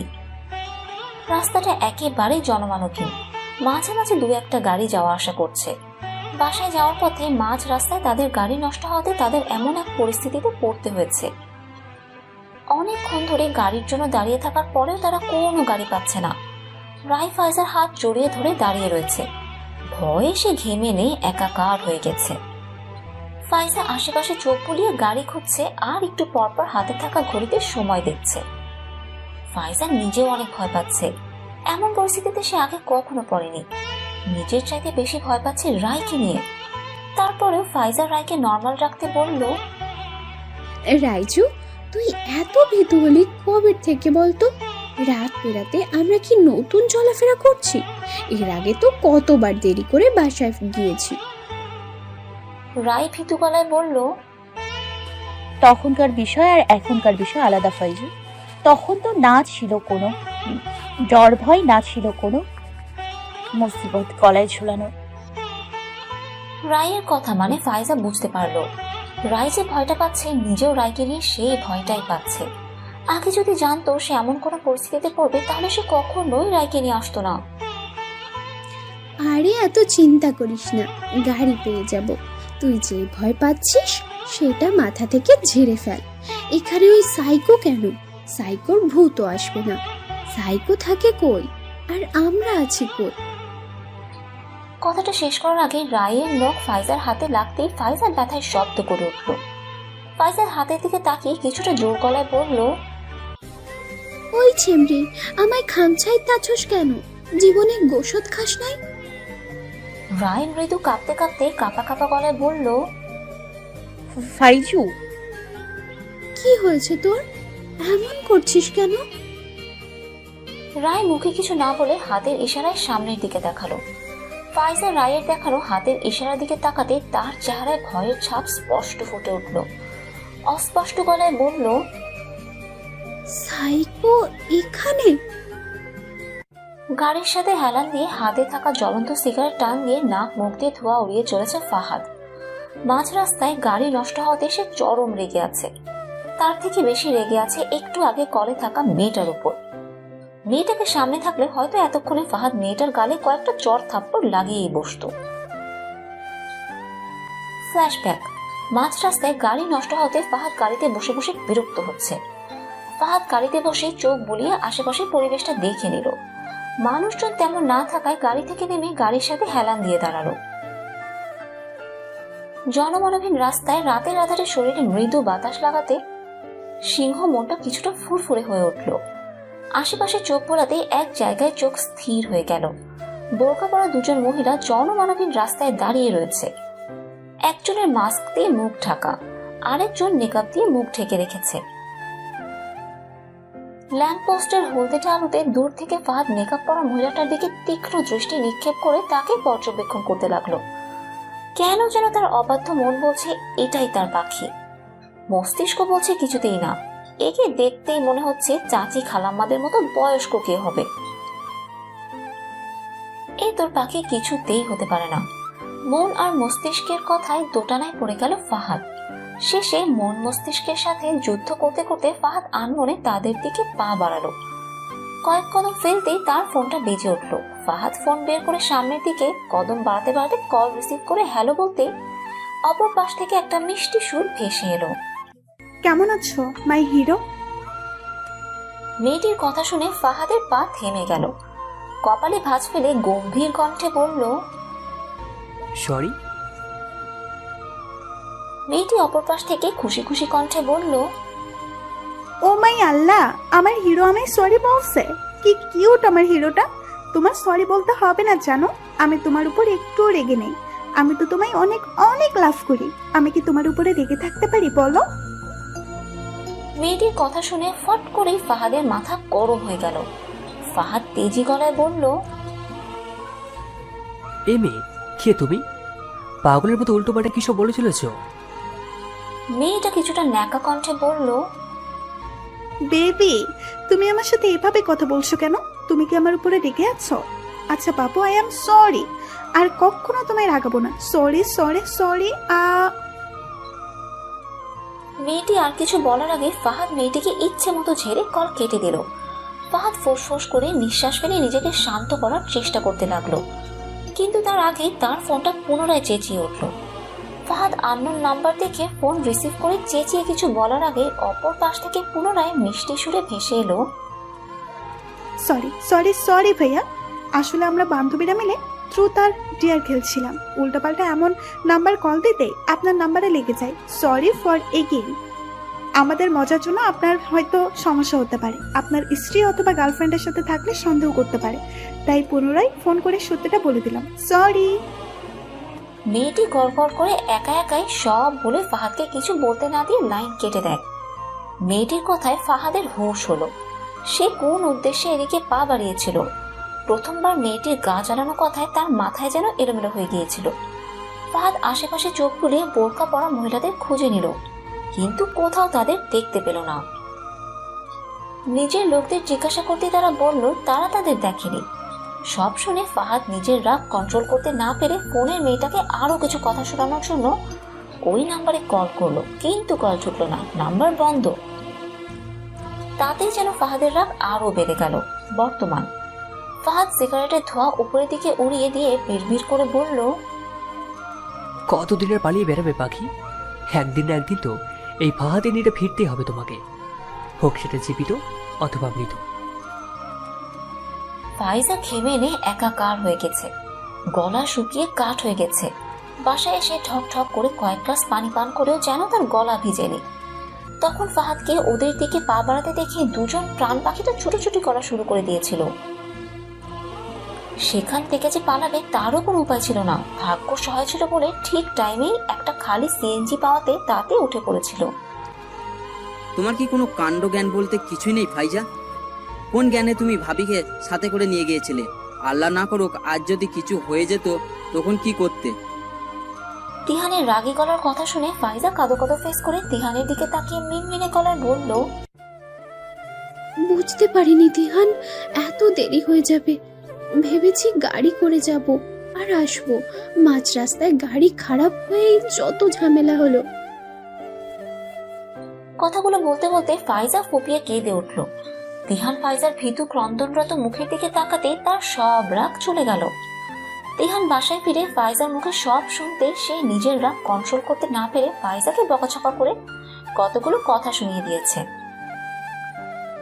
তিহান বড় করে কয়েকটা নিঃশ্বাস ফেলে ফাইজার সামনে বসে ফাইজাকে এক হাতে আগলে অপর হাতে ফাইজার চোখের জল মুছে দিয়ে নরম গলায় বলল, বেশি ভয় পেয়েছিলে?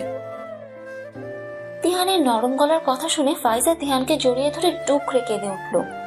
কান্নারত গলায় বলল, অনেক ভয় পেয়ে গিয়েছিলাম, নিজের জন্য না, রায়চুর জন্য, আমার বোকামির জন্য। আজ যদি রায়চুর কিছু হয়ে যেত তাহলে কি হতো তিহান? কি করে নিজেকে ক্ষমা করতাম আমি? তিহান ফাইজার মাথায় হাত বুলিয়ে সান্ত্বনা দিয়ে বলল, যা হওয়ার তো হয়েছে, এই নিয়ে আর ভাবো না। সামনে কোনো কিছু করার আগে একটু ভেবেচিন্তে কাজ করবে, তাহলেই হবে। বেডের সাথে হেলান দিয়ে চোখ বন্ধ করে রায় বসে রয়েছে। ভয়ে মুখটা শুকিয়ে একটুখানি হয়ে রয়েছে তার। আজ যদি কোনো ক্রমে সে ফাহাদের হাতে পড়তো তাহলে ফাহাদ তার কি অবস্থা করত? ফাহাদ কি তাকে কোনোভাবে চিনতে পেরেছে? যদি চিনতে না পারে তাহলে তাদের দিকে তাকিয়ে তাদের দিকে পা কেন বাড়াচ্ছিল? আর যদি চিনতেই পারে তাহলে এত শান্ত কি করেছিল? রায়ের নানান চিন্তা ভাবনার মাঝে শব্দ করে দরজা লাগানোর শব্দে রায় চমকে উঠল। সামনে তাকাতেই দেখে তীব্র দাঁড়িয়ে আছে। তীব্রকে দেখে রায় তড়িঘড়ি করে বেড থেকে নামলো। কিছু বোঝার আগেই ঝড়ের গতিতে তার সামনে এসে তার বাহু চেপে ধরল। রক্তচক্ষু করে তার দিকে তাকিয়ে ধমকে বলে উঠল, ইডিয়ট, স্টুপিড হয়ে কাকে বলে বাসার বাইরে পা দিয়েছিলে? তীব্রর ধমকে রায় কেঁপে উঠল। তীব্র রক্তচক্ষুর দিকে তাকাতেই তার শরীর মৃদু কাঁপতে লাগলো। কাঁপা কাঁপা গলায় কিছু বলার আগে তীব্র পুনরায় ঝাঁঝালো গলায় বলে উঠল, নেক্সট টাইম যদি শুনি আমায় না জানিয়ে বাসার বাইরে পা রেখেছ তাহলে সারা জীবনের জন্য পা ভেঙে বাসায় বসিয়ে রাখবো, কথাটা মনে রেখো। কথাগুলো বলে তীব্র রায়কে ছেড়ে দিয়ে উল্টো দিকে ঘুরে দাঁড়িয়ে বড় করে নিঃশ্বাস ফেলে নিজেকে কন্ট্রোল করতে লাগলো। তীব্রর বকা শুনে রায় মাথা নিচু করে নীরবে চোখের জল ফেলতে লাগলো। একে এমনি ভয় পেয়ে রয়েছে, তার উপরে তীব্র এমন ব্যবহারে ভয়টা আরো বেড়ে গেছে। হুট করে তীব্র ঘুরে রায়কে জড়িয়ে ধরল। তীব্রর কাছে রায় স্ট্যাচু হয়ে গেল। আপনা আপনি কান্না বন্ধ হয়ে গেল তার।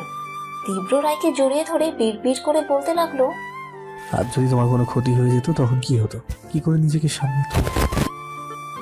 দেয়ালে টানানো ফাহাদের বিশাল বড় ছবিটির সামনে দাঁড়িয়ে রয়েছে একটি মেয়ে। মুখে রয়েছে তার রহস্যময় হাসি। মেয়েটি হাতে থাকা সেলফোনটি ঘোরাতে ঘোরাতে বিড়বিড় করে বলল, কেমন দিলাম চান? তুমি কি ভেবেছো আমি তোমার থেকে দূরে সরে গেছি দেখে তোমার কোনো খোঁজ খবর রাখি না? এটা যদি ভেবে থাকো তাহলে তুমি ফুল, সম্পূর্ণ ফুল। আমি সবসময় আমার কলেজের খবর রাখি। সে কি করছে না করছে সব খবরাখবরই আমার কাছে আসে।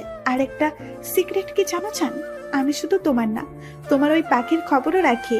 তোমার আর তোমার পাখির উপরে সবসময় আমার লোকের নজর থাকে। তোমাকে আমি পাখি পর্যন্ত পৌঁছাতে আমার লোকেরাই বাধা সৃষ্টি করছে।